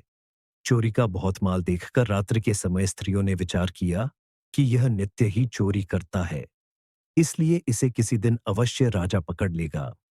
राजा यह सारा धन छीनकर इसे निश्चय ही प्राणदंड देगा। जब एक दिन इसे मरना ही है, तब हम ही धन की रक्षा के लिए गुप्त रूप से इसको क्यों न मार डालें। इसे मारकर हम इसका माल मता लेकर जहां कहीं चली जाएंगी। ऐसा निश्चय कर उन्होंने सोए हुए धुंधुकारी को रस्सियों से कस दिया और उसके गले में फांसी लगाकर उसे मारने का प्रयत्न किया।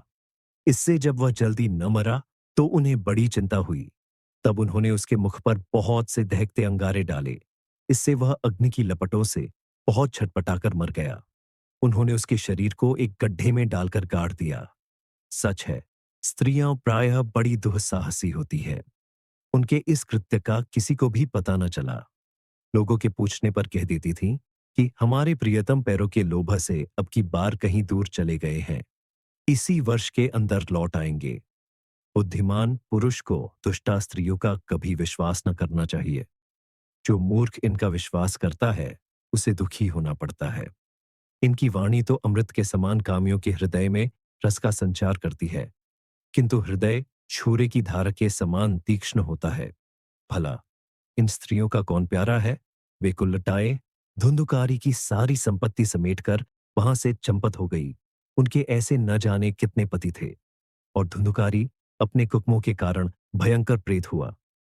वह बवंडर के रूप में सर्वदा दसों दिशाओं में भटकता रहता था तथा शीत घाम से संतप्त और भूख प्यास से व्याकुल होने के कारण हा दैव चिल्लाता रहता था, परंतु उसे कहीं भी कोई आश्रय न मिला। कुछ काल बीतने पर गोकर्ण ने भी लोगों के मुख से धुंधुकारी की मृत्यु का समाचार सुना। तब उसे अनाथ समझकर उन्होंने उसका ग्याजी में श्राद्ध किया और भी जहां जहां वे जाते थे उसका श्राद्ध अवश्य करते थे। इस प्रकार घूमते घूमते गोकर्ण जी अपने नगर में आए और रात्रि के समय दूसरों की दृष्टि से बचकर सीधे अपने घर के आंगन में सोने के लिए पहुंचे। वहां अपने भाई को सोया देख आधी रात के समय धुंधुकारी ने अपना बड़ा विकट रूप दिखाया। यकीन वह कभी भेड़ा, कभी हाथी, कभी भैंसा, कभी इंद्र और कभी अग्नि का रूप धारण करता। अंत में वह मनुष्य के आकार में प्रकट हुआ। ये विपरीत अवस्थाएं देखकर गोकर्ण ने निश्चय किया कि यह कोई दुर्गति को प्राप्त हुआ जीव है। तब उन्होंने उससे धैर्यपूर्वक पूछा। गोकर्ण ने कहा, तू कौन है? रात्रि के समय ऐसे भयानक रूप क्यों दिखा रहा है? तेरी यह दशा कैसे हुई? हमें बता तो सही, तू प्रेत है, पिशाच है अथवा कोई राक्षस है? सूत जी कहते हैं, गोकर्ण के इस प्रकार पूछने पर वह बार बार जोर जोर से रोने लगा। उसमें बोलने की शक्ति नहीं थी, इसलिए उसने केवल संकेत मात्र किया। तब गोकर्ण ने अंजलि में जल लेकर उसे अभिमंत्रित करके उस पर छिड़का। इससे उसके पापों का कुछ शमन हुआ और वह इस प्रकार कहने लगा। प्रेत बोला, मैं तुम्हारा भाई हूं। मेरा नाम है धुंधुकारी। मैंने अपने ही दोष से अपना ब्राह्मणत्व नष्ट कर दिया। पसतान, मेरे कुकमों की गिनती नहीं की जा सकती। मैं तो महान अज्ञान में चक्कर काट रहा था। इसी से मैंने लोगों की बड़ी हिंसा की। अंत में कुलटा स्त्रियों ने मुझे तड़पा तड़पा कर मार डाला। इसी से अब प्रेत योनि में पड़कर यह दुर्दशा भोग रहा हूं। अब दैववश कर्म फल का उदय होने से मैं केवल वायु भक्षण करके जी रहा हूं। भाई, तुम दया के समुद्र हो। अब किसी प्रकार जल्दी ही मुझे इस योनि से छुड़ाओ। गोकर्ण ने धुंधुकारी की सारी बातें सुनी और तब उससे बोले। गोकर्ण ने कहा, भाई, मुझे इस बात का बड़ा आश्चर्य है। मैंने तुम्हारे लिए विधिपूर्वक क्याजी में पिंडदान किया, फिर भी तुम प्रेत योनि से मुक्त कैसे नहीं हुए? यदि गया श्राद्ध से भी तुम्हारी मुक्ति नहीं हुई, तब इसका और कोई उपाय ही नहीं है। अच्छा, तुम सब बात खोलकर कहो, मुझे अब क्या करना चाहिए? प्रेत ने कहा, मेरी मुक्ति सैकड़ों गया, श्राद्ध करने से भी नहीं हो सकती।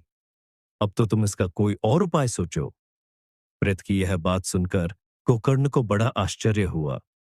वे कहने लगे, यदि सैकड़ों गया श्राद्धों से भी तुम्हारी मुक्ति नहीं हो सकती, तब तो तुम्हारी मुक्ति असंभव ही है। अच्छा, अभी तो तुम निर्भय होकर अपने स्थान पर रहो। मैं विचार करके तुम्हारी मुक्ति के लिए कोई दूसरा उपाय करूंगा। गोकर्ण की आज्ञा पाकर धुंधुकारी वहां से अपने स्थान पर चला आया। इधर गोकर्ण ने रात भर विचार किया, तब भी उन्हें कोई उपाय नहीं सूझा। प्रातःकाल उनको आया देख लोग प्रेम से उनसे मिलने आए। तब गोकर्ण ने रात में जो कुछ जिस प्रकार हुआ था वह सब उन्हें सुना दिया। उनमें जो लोग विद्वान, योगनिष्ठ, ज्ञानी और वेदज्ञ थे, उन्होंने भी अनेकों शास्त्रों को उलट पलट कर देखा, तो भी उसकी मुक्ति का कोई उपाय न मिला। तब सबने यही निश्चय किया कि इस विषय में सूर्य नारायण जो आज्ञा करे वही करना चाहिए। अतः गोकर्ण ने अपने तपोबल से सूर्य की गति को रोक दिया। उन्होंने स्तुति की, भगवान, आप सारे संसार के साक्षी हैं। मैं आपको नमस्कार करता हूं।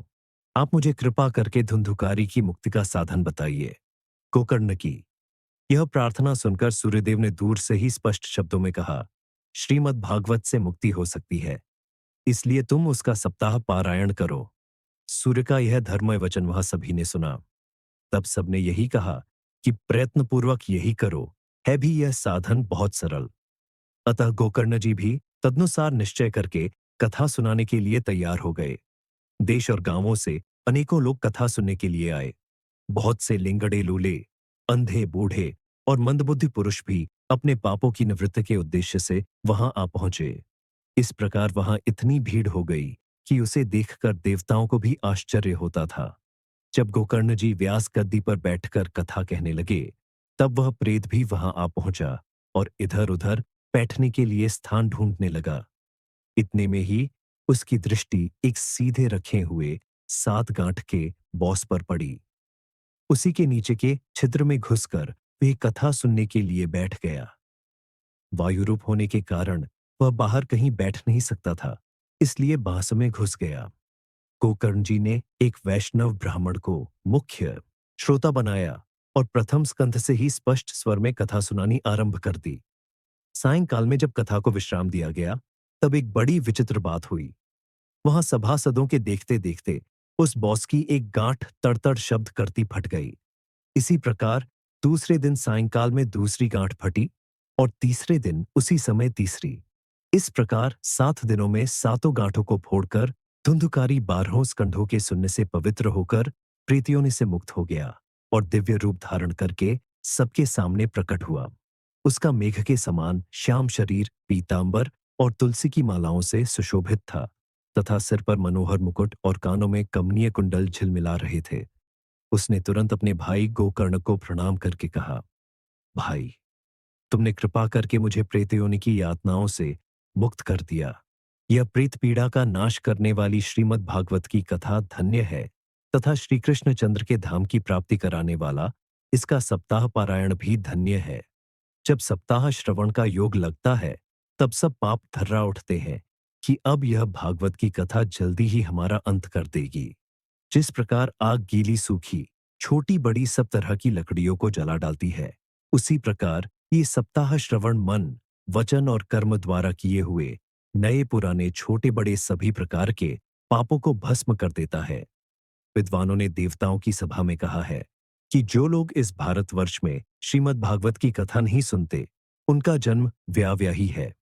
भला मोहपूर्वक लालन पालन करके यदि इस अनित्य शरीर को हृष्ट पुष्ट और बलवान भी बना लिया, तो भी श्रीमद् भागवत की कथा सुने बिना इससे क्या लाभ हुआ। अस्थियों ही इस शरीर के आधार स्तंभ है। नसह नाड़ी रूप रस्सियों से यह बंधा हुआ है। ऊपर से इस पर मांस और रक्त थोपकर इसे चर्म से मुंह दिया गया है। इसके प्रत्येक अंग में दुर्गंध आती है, क्योंकि है तो यह मलमूत्र का भांड ही वृद्धावस्था और शोक के कारण। यह परिणाम में दुखमय ही है, रोगों का तो घर ही ठहरा। यह निरंतर किसी न किसी कामना से पीड़ित रहता है, कभी इसकी तृप्ति नहीं होती। इसे धारण किए रहना भी एक भार ही है। इसके रोम रोम में दोष भरे हुए हैं और नष्ट होने में इसे एक क्षण भी नहीं लगता।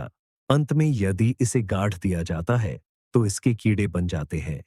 कोई पशु खा जाता है तो यह विष्ठा हो जाता है और अग्नि में जला दिया जाता है तो भस्म की ढेरी हो जाता है। ये तीन ही इसकी गतियां बताई गई है। ऐसे अस्थिर शरीर से मनुष्य अविनाशी फल देने वाला काम क्यों नहीं बना लेता? जो अन्न प्रातःकाल पकाया जाता है, वह सायंकाल तक बिगड़ जाता है।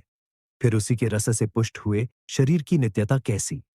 इस श्लोक में सप्ताह श्रवण करने से भगवान की शीघ्र ही प्राप्ति हो सकती है। अतः सब प्रकार के दोषों की निवृत्ति के लिए एकमात्र यही साधन है। जो लोग भागवत की कया से वंचित हैं, वे तो जल में बुदबुदे और जीवों में मच्छरों के समान केवल मरने के लिए ही पैदा होते हैं। भला जिसके प्रभाव से जड़ और सूखे हुए बांस की गांठ फट सकती है, उस भागवत कथा का श्रवण करने से चित्त की गांठों का खुल जाना कौन बड़ी बात है? सप्ताह श्रवण करने से मनुष्य के हृदय की गांठ खुल जाती है। उसके समस्त संशय छिद्र भिन्न हो जाते हैं और सारे कर्म क्षीण हो जाते हैं। यह भागवत धारूप तीर्थ संसार के कीचड़ को धोने में बड़ा ही पटु है। विद्वानों का कथन है कि जब यह हृदय में स्थित हो जाता है, तब मनुष्य की मुक्ति निश्चित ही समझनी चाहिए। जिस समय धुनचुकारी ये सब बातें कह रहा था, जिसके लिए वैकुंठवासी पार्षदों के सहित एक विमान उतरा, उससे सब ओर मंडलाकार प्रकाश फैल रहा था। सब लोगों के सामने ही धुंधुकारी उस विमान पर चढ़ गया। तब उस विमान पर आए हुए पार्षदों को देखकर उनसे गोकर्ण ने यह बात कही। गोकर्ण ने पूछा, भगवान के प्रिय पार्षदों, यहाँ हमारे अनेकों शुद्ध हृदय श्रोतागण हैं। उन सब के लिए आप लोग एक साथ बहुत से विमान क्यों नहीं लाए? हम देखते हैं कि यहाँ सभी ने समान रूप से कथा सुनी है, फिर फल में इस प्रकार का भेद क्यों हुआ, ये बताइए। भगवान के सेवकों ने कहा, हे मानद, इस फल भेद का कारण इनके श्रवण का भेद ही है। यह ठीक है कि श्रवण तो सबने समान रूप से ही किया है, किंतु इसके जैसा मनन नहीं किया। इसी से एक साथ भजन करने पर भी उसके फल में भेद रहा। इस प्रेत ने 7 दिनों तक निराहार रहकर श्रवण किया था तथा सुने हुए विषय का स्थिर चित्त से यह खूब मनन निधिध्यासन भी करता रहता था। जो ज्ञान दृढ़ नहीं होता, वह व्यर्थ हो जाता है। इसी प्रकार ध्यान न देने से श्रवण का, संदेह से मंत्र का और चित्त के इधर उधर भटकते रहने से छपका भी कोई फल नहीं होता। वैष्णवहीन देश, अपात्र को कराया हुआ श्राद्ध का भोजन, अश्वोत्रिय को दिया हुआ दान एवं आचारहीन कुल, इन सबका नाश हो जाता है। गुरुवचनों में विश्वास, दीनता का भाव, मन के दोषों पर विजय और कथा में चित्त की एकाग्रता इत्यादि नियमों का यदि पालन किया जाए तो श्रवण का यथार्थ फल मिलता है। यदि ये श्रोता फिर से श्रीमद् भागवत की कथा सुने तो निश्चय ही सबको वैकुंठ की प्राप्ति होगी। और गोकर्ण जी, आपको तो भगवान स्वयं आकर गोलोक धाम में ले जाएंगे। यूं कहकर वे सब पार्षद हरि कीर्तन करते वैकुंठ लोक को चले गए। श्रावण मास में गोकर्ण जी ने फिर उसी प्रकार सप्ताहक्रम से कथा कही और उन श्रोताओं ने उसे फिर सुना। नारद जी, इस कथा की समाप्ति पर जो कुछ हुआ वह सुनिए। वहां भक्तों से भरे हुए विमानों के साथ भगवान प्रकट हुए। सब ओर से खूब जय जयकार और नमस्कार की ध्वनियों होने लगी। भगवान स्वयं हर्षित होकर अपने पांचजन्य शंख की ध्वनि करने लगे और उन्होंने गोकर्ण को हृदय से लगाकर अपने ही समान बना लिया। उन्होंने क्षण भर में ही अन्य सब श्रोताओं को भी मेघ के समान श्याम वर्ण, रेशमी पीतांबरधारी तथा किरीट और कुंडल आदि से विभूषित कर दिया। उस गांव में कुत्ते और चांडाल पर्यंत जितने भी जीव थे, वे सभी गोकर्ण जी की कृपा से विमानों पर चढ़ा लिए गए तथा जहां योगीजन जाते हैं, उस भगवत धाम में वे भेज दिए गए। इस प्रकार भक्तवत्सल भगवान श्री कृष्ण कथा श्रवण से प्रसन्न होकर गोकर्ण जी को साथ ले अपने ग्वाल बालों के प्रिय गोलोक धाम में चले गए। पूर्व काल में जैसे अयोध्यावासी भगवान श्री राम के 7 साकेत धाम से धारे थे, उसी प्रकार भगवान श्री कृष्ण उन सबको योगी दुर्लभ गोलोक धाम को ले गए। जिस लोक में सूर्य, चंद्रमा और सिद्धों की भी कभी गति नहीं हो सकती, उसमें वे श्रीमद् भागवत श्रवण करने से चले चले गए। नारदा जी, सप्ताह यज्ञ के द्वारा कथा श्रवण करने से जैसा उज्ज्वल फल संचित होता है, उसके विषय में हम आपसे क्या कहें। अजी, जिन्होंने अपने कर्णपुट से गोकर्ण जी की कचा के एक अक्षर का भी पान किया था, वे फिर माता के गर्भ में नहीं आए।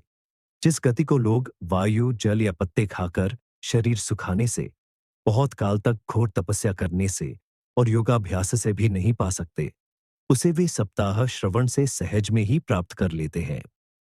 इस परम पवित्र इतिहास का पाठ चित्रकूट पर विराजमान मुनीश्वर शांडिल्य भी ब्रह्मानंद में मग्न होकर करते रहते हैं। ये कथा बड़ी ही पवित्र है। एक बार के श्रवण से ही समस्त पाप राशि को भस्म कर देती है। यदि इसका श्राद्ध के समय पाठ किया जाए तो इससे पितृगण को बड़ी तृप्ति होती है और नित्य पाठ करने से मोक्ष की प्राप्ति होती है। सप्ताह यज्ञ की विधि श्री सनकादि कहते हैं। नारद जी, अब हम आपको सप्ताह श्रवण की विधि बताते हैं। यह विधि प्रायः लोगों की सहायता और धन से साध्य कही गई है। पहले तो यत्नपूर्वक ज्योतिषी को बुलाकर मुहूर्त पूछना चाहिए तथा विवाह के लिए जिस प्रकार धन का प्रबंध किया जाता है उस प्रकार ही धन की व्यवस्था इसके लिए करनी चाहिए। कथा आरंभ करने में भाद्रपद, आश्विन, कार्तिक, मार्गशीर्ष, आषाढ़ और श्रवण ये 6 महीने होताओं के लिए मोक्ष की प्राप्ति के कारण है। देवर्षे, इन महीनों में भी भद्रा, व्यतिपात आदि कुयोगों को सर्वथा त्याग देना चाहिए तथा दूसरे लोग जो उत्साही हों उन्हें अपना सहायक बना लेना चाहिए। फिर प्रयत्न करके देश देशांतरों में यह संवाद भेजना चाहिए कि यह कथा होगी, सब लोगों को सपरिवार पधारना चाहिए। जो स्त्री और शूद्रादि भगवत कथा एवं संकीर्तन से दूर पड़ गए हैं उनको भी सूचना हो जाए, ऐसा प्रबंध करना चाहिए। देश देश में जो विरक्त वैष्णव और हरि कीर्तन के प्रेमी हों उनके पास निमंत्रण पत्र अवश्य भेजे। उसे लिखने की विधि इस प्रकार बताई गई है। महानुभावों, यहाँ 7 दिन तक सत्पुरुषों का बड़ा दुर्लभ समागम रहेगा और अपूर्व रसमयी श्रीमद् भागवत की कथा होगी। आप लोग भगवत रस के रसिक हैं, अतः श्री भागवतामृत का पान करने के लिए प्रेमपूर्वक शीघ्र ही पधारने की कृपा करें। यदि आपको विशेष अवकाश न हो तो भी एक दिन के लिए तो अवश्य ही कृपा करनी चाहिए, क्योंकि यहाँ का तो एक क्षण भी अत्यंत दुर्लभ है। इस प्रकार विनयपूर्वक उन्हें निमंत्रित करे लोग आए। उनके लिए यथोचित निवास स्थान का प्रबंध करे। कपा का श्रवण किसी तीर्थ में, वन में अथवा अपने घर पर भी अच्छा माना गया है। जहां लंबा चौड़ा मैदान हो वहीं कथा स्थल रखना चाहिए। भूमिका शोधन, मार्जन और लेपन करके रंग बिरंगी धातुओं से चौक पूरे घर की सारी सामग्री उठाकर एक कोने में रख दे। 5 दिन पहले से ही यत्नपूर्वक बहुत से बिछाने के वस्त्र एकत्र कर ले तथा केले के खंभों से सुशोभित एक ऊंचा मंडप तैयार कराए। उसे सब ओर फल, पुष्प, पत्र और चंदोवे से अलंकृत करे तथा चारों ओर झंडियों लगाकर तरह तरह के सामानों से सजा दे।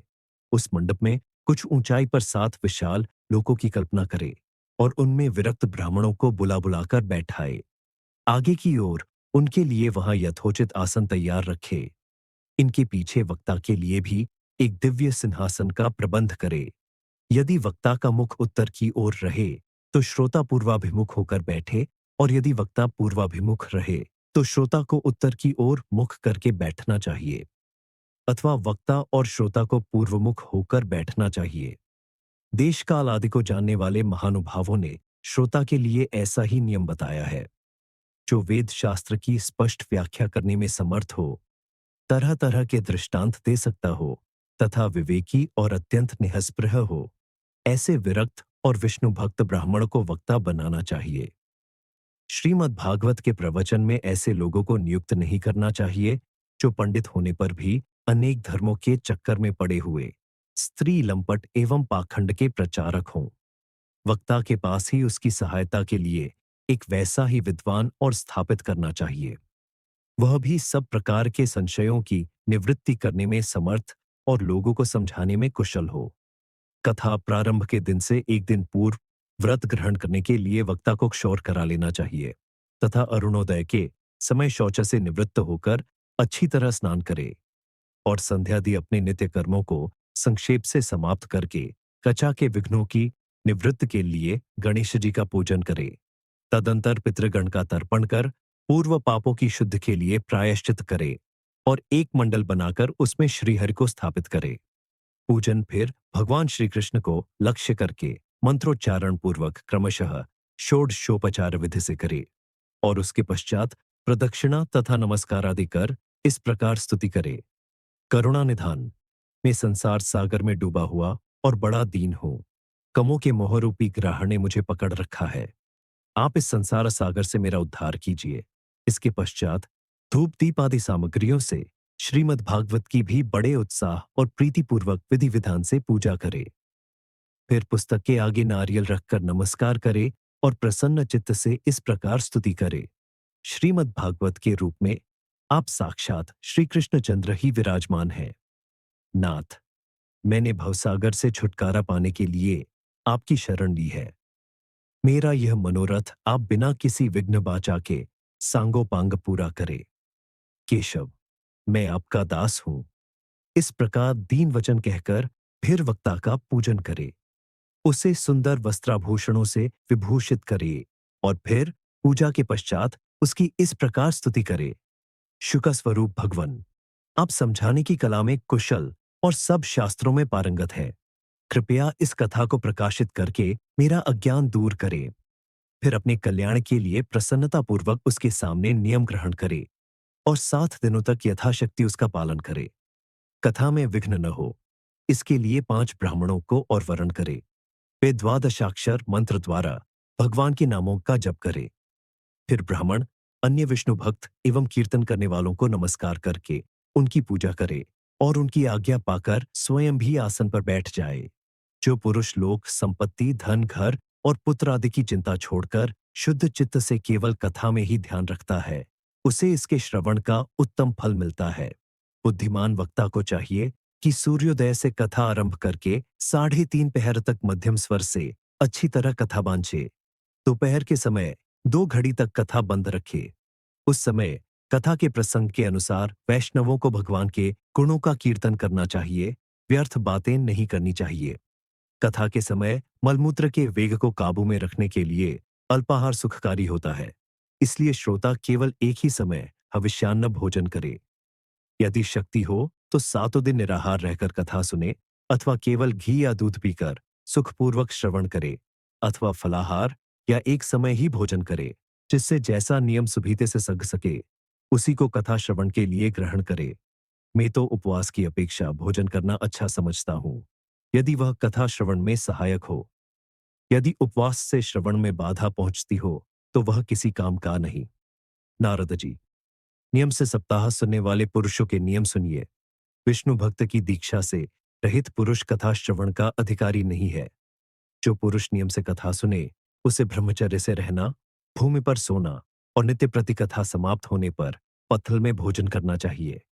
दाल, मधु, तेल, गरिष्ठ अन्न, भाव दूषित पदार्थ और बासी अन्न इनका उसे सर्वदा ही त्याग करना चाहिए। काम, क्रोध, मद, मान, मत्सर, लोभ, दंभ, मोह और द्वेष को तो अपने पास भी नहीं भटकने देना चाहिए। वह वेद, वैष्णव, ब्राह्मण, गुरु, गोसेवक तथा स्त्री, राजा और महापुरुषों की निंदा से भी बचे। नियम से कथा सुनने वाले पुरुष को रजस्वला स्त्री, अंत्यज, म्लेच्छ, पतित, गायत्रीहीन द्विज, ब्राह्मणों से द्वेष करने वाले तथा वेद को न मानने वाले पुरुषों से बात नहीं करनी चाहिए। सर्वदा सत्य, शौच, दया, मौन, सरलता, विनय और उदारता का बर्ताव करना चाहिए। धनहीन, क्षयरोगी, किसी अन्य रोग से पीड़ित, भाग्यहीन, पापी, पुत्रहीन और मुमुक्षु भी यह कथा श्रवण करे। जिस स्त्री का रजोदर्शन रुक गया हो, जिसकी एक संतान होकर रह गई हो, जो बांझ हो, जिसकी संतान होकर मर जाती हो अथवा जिसका गर्भ गिर जाता हो, वह यत्नपूर्वक इस कथा को सुने। ये सब यदि विधिवत कथा सुने तो इन्हें अक्षय फल की प्राप्ति हो सकती है। यह अत्युत्तम दिव्य कथा करोड़ों यज्ञों का फल देने वाली है। इस प्रकार इस व्रत की विधियों का पालन करके फिर उद्यापन करे। जिन्हें इसके विशेष फल की इच्छा हो, वे जन्माष्टमी व्रत के समान ही इस कथा व्रत का उद्यापन करे। किंतु जो भगवान के अकिंचन भक्त हैं, उनके लिए उद्यापन का कोई आग्रह नहीं है। वे श्रवण से ही पवित्र हैं, क्योंकि वे तो निष्काम भगवत भक्त हैं। इस प्रकार जब सप्ताह यज्ञ समाप्त हो जाए, तब श्रोताओं को अत्यंत भक्तिपूर्वक पुस्तक और वक्ता की पूजा करनी चाहिए। फिर वक्ता श्रोताओं को प्रसाद, तुलसी और प्रसादी मालाएं दे तथा सब लोग मृदंग और झांझ की मनोहर ध्वनि से सुंदर कीर्तन करे। जय जयकार, नमस्कार और शंख ध्वनि का घोष कराए तथा ब्राह्मण और याचकों को धन और अन्न दे। श्रोता विरक्त हो तो कर्म की शांति के लिए दूसरे दिन गीता पाठ करे। गृहस्थ हो तो हवन करे। उस हवन में दशम स्कंध का एक एक श्लोक पढ़कर विधिपूर्वक खीर, मधु, घृत, तिल और अन्नादि सामग्रियों से आहुति दे। अथवा एकाग्रचित्त से गायत्री मंत्र द्वारा हवन करे, क्योंकि तत्वतः यह महापुराण गायत्री स्वरूप ही है। होम करने की शक्ति न हो तो उसका फल प्राप्त करने के लिए ब्राह्मणों को हवन सामग्री दान करे तथा नाना प्रकार की त्रुटियों को दूर करने के लिए और विधि में फिर जो न्यूनाधिकता रह गई हो उसके दोषों की शांति के लिए विष्णु सहस्रनाम का पाठ करे। उससे सभी कर्म सफल हो जाते हैं, क्योंकि कोई भी कर्म इससे बढ़कर नहीं है। फिर 12 ब्राह्मणों को खीर और मधु आदि उत्तम उत्तम पदार्थ खिलाए तथा व्रत की पूर्ति के लिए गौ और सुवर्ण का दान करे। सामर्थ्य हो तो 3 तोले सोने का एक सिंहासन बनवाइए, उस पर सुंदर अक्षरों में लिखी हुई श्रीमद् भागवत की पोथी रखकर उसकी आवाहनादि विविध उपचारों से पूजा करे और फिर जितेंद्रिय आचार्य को उसका वस्त्र, आभूषण एवं गंधादि से पूजन कर दक्षिणा के सहित समर्पण कर दे। यों करने से वह बुद्धिमान दाता जन्म मरण के बंधनों से मुक्त हो जाता है। यह सप्ताह पारायण की विधि सब पापों की निवृत्ति करने वाली है। इसका इस प्रकार ठीक ठीक पालन करने से यह मंगलमय भागवत पुराण अभीष्ट फल प्रदान करता है तथा अर्थ, धर्म, काम और मोक्ष चारों की प्राप्ति का साधन हो जाता है। इसमें संदेह नहीं। सनकादि कहते हैं, नारद जी, इस प्रकार तुम्हें ये सप्ताह श्रवण की विधि हमने पूरी पूरी सुना दी। अब और क्या सुना चाहते हो?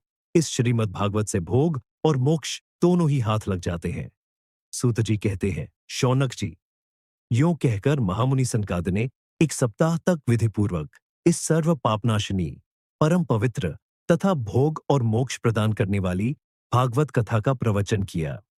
सब प्राणियों ने नियमपूर्वक इसे श्रवण किया। इसके पश्चात उन्होंने विधिपूर्वक भगवान पुरुषोत्तम की स्तुति की।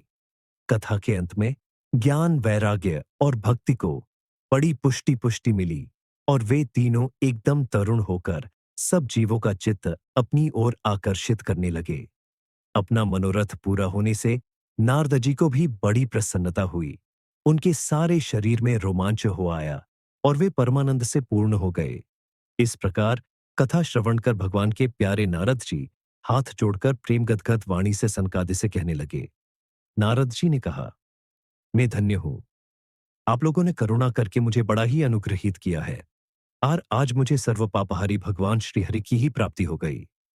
तपोधनो, मैं श्रीमद् भागवत श्रवण को ही सब धर्मों से श्रेष्ठ मानता हूं, क्योंकि जिसके श्रवण से वैकुंठ, गोलोक विहारी श्री कृष्ण की प्राप्ति होती है। सूत जी कहते हैं, शौनक जी, वैष्णव श्रेष्ठ नारद जी यों कह ही रहे थे कि वहां घूमते फिरते योगेश्वर सुखदेव जी आ गए। कथा समाप्त होते ही व्यासानंदन श्री सुखदेव जी वहां पधारे। 16 वर्ष की सी आयु, आत्मलाभ से पूर्ण, ज्ञान रूपी महासागर का संवर्धन करने के लिए चंद्रमा के समान वे प्रेम से धीरे धीरे श्रीमद् भागवत का पाठ कर रहे थे। परम तेजस्वी सुखदेव जी को देखकर सारे सभासद छटपट खड़े हो गए और उन्हें एक ऊंचे आसन पर बैठाया। फिर देवर्षि नारद जी ने उनका प्रेम पूर्वक पूजन किया। उन्होंने सुखपूर्वक बैठकर कहा, आप लोग मेरी निर्मल वाणी सुनिए। श्री सुखदेव जी बोले, रसिक एवं भावुक जन, यह श्रीमद् भागवत वेदरूप कल्प वृक्ष का परिपक्व फल है। श्री सुखदेव रूप शुक के मुख का संयोग होने से अमृत रस से परिपूर्ण है। ये रस ही रस है, इसमें न छिलका है न गुठली। यह इसी लोक में सुलभ है। जब तक शरीर में चेतना रहे तब तक आप लोग बार बार इसका पान करें। महामुनि व्यासदेव ने श्रीमद् भागवत महापुराण की रचना की है। इसमें निष्कपट निष्काम परम धर्म का निरूपण है। इसमें शुद्धांतःकरण, सत्पुरुषों के जानने योग्य कल्याणकारी वास्तविक वस्तु का वर्णन है, जिससे तीनों तापों की शांति होती है। इसका आश्रय लेने पर दूसरे शास्त्र अथवा साधन की आवश्यकता नहीं रहती।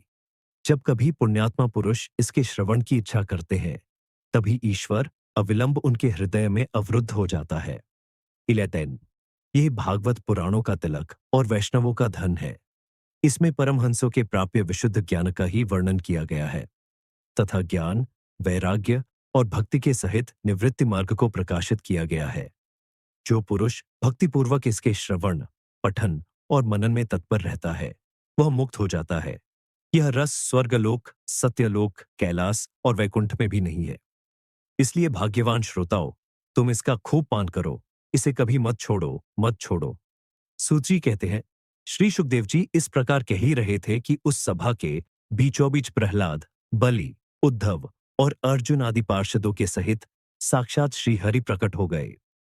तब देवर्षि नारद ने भगवान और उनके भक्तों की यथोचित पूजा की।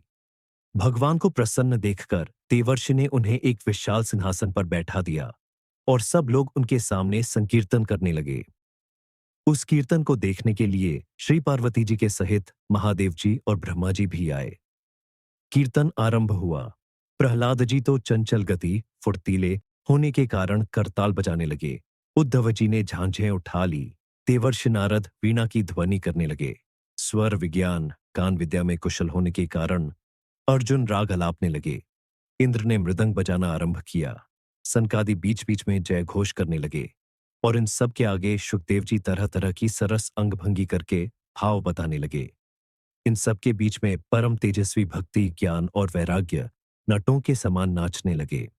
ऐसा अलौकिक कीर्तन देखकर भगवान प्रसन्न हो गए और इस प्रकार कहने लगे, मैं तुम्हारी इस कथा और कीर्तन से बहुत प्रसन्न हूं। तुम्हारे भक्तिभाव ने इस समय मुझे अपने वश में कर लिया है। अतः तुम लोग मुझसे वर मांगो। भगवान के ये वचन सुनकर सब लोग बड़े प्रसन्न हुए और प्रेमाद्र चित्त से भगवान से कहने लगे, भगवान, हमारी यह अभिलाषा है कि भविष्य में भी जहां कहीं सप्ताह कथा हो, वहां आप इन पार्षदों के सहित अवश्य पधारे।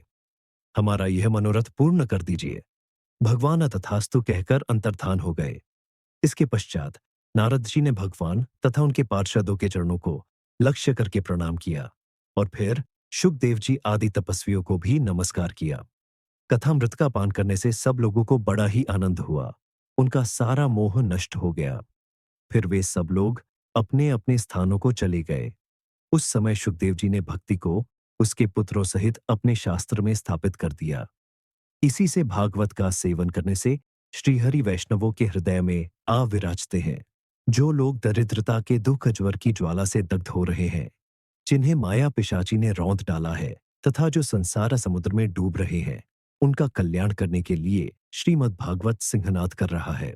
शौनक जी ने पूछा, सूत जी, शुकदेव जी ने राजा परीक्षित को, गोकर्ण धुंधुकारी को और सनकादि ने नारद जी को किस किस समय यह ग्रंथ सुनाया था, मेरा यह संशय दूर कीजिए। सूत जी ने कहा, भगवान श्री कृष्ण के स्वधामगमन के बाद कलयुग के 30 वर्ष से कुछ अधिक बीत जाने पर भाद्रपद मास की शुक्ला नवमी को शुकदेव जी ने कथा आरंभ की थी। राजा परीक्षित के कथा सुनने के बाद कलयुग के 200 वर्ष बीत जाने पर आषाढ़ मास की शुक्ला नवमी को गोकर्ण जी ने यह कथा सुनाई थी। T5। इसके पीछे कलयुग के 30 वर्ष और निकल जाने पर कार्तिक शुक्ला नवमी से सनकादिक ने कथा आरंभ की थी। निश्चाप शौनक जी, आपने जो कुछ पूछा था उसका उत्तर मैंने आपको दे दिया। इस कलियुग में भागवत की कथा भवरोग की रामबाण औषध है। संतजना, आप लोग आदर पूर्वक इस कथामृत का पान कीजिए। यह श्री कृष्ण को अत्यंत प्रिय, संपूर्ण पापों का नाश करने वाला मुक्ति का एकमात्र कारण और भक्ति को बढ़ाने वाला है। लोक में अन्य कल्याणकारी साधनों का विचार करने और तीर्थों का सेवन करने से क्या होगा।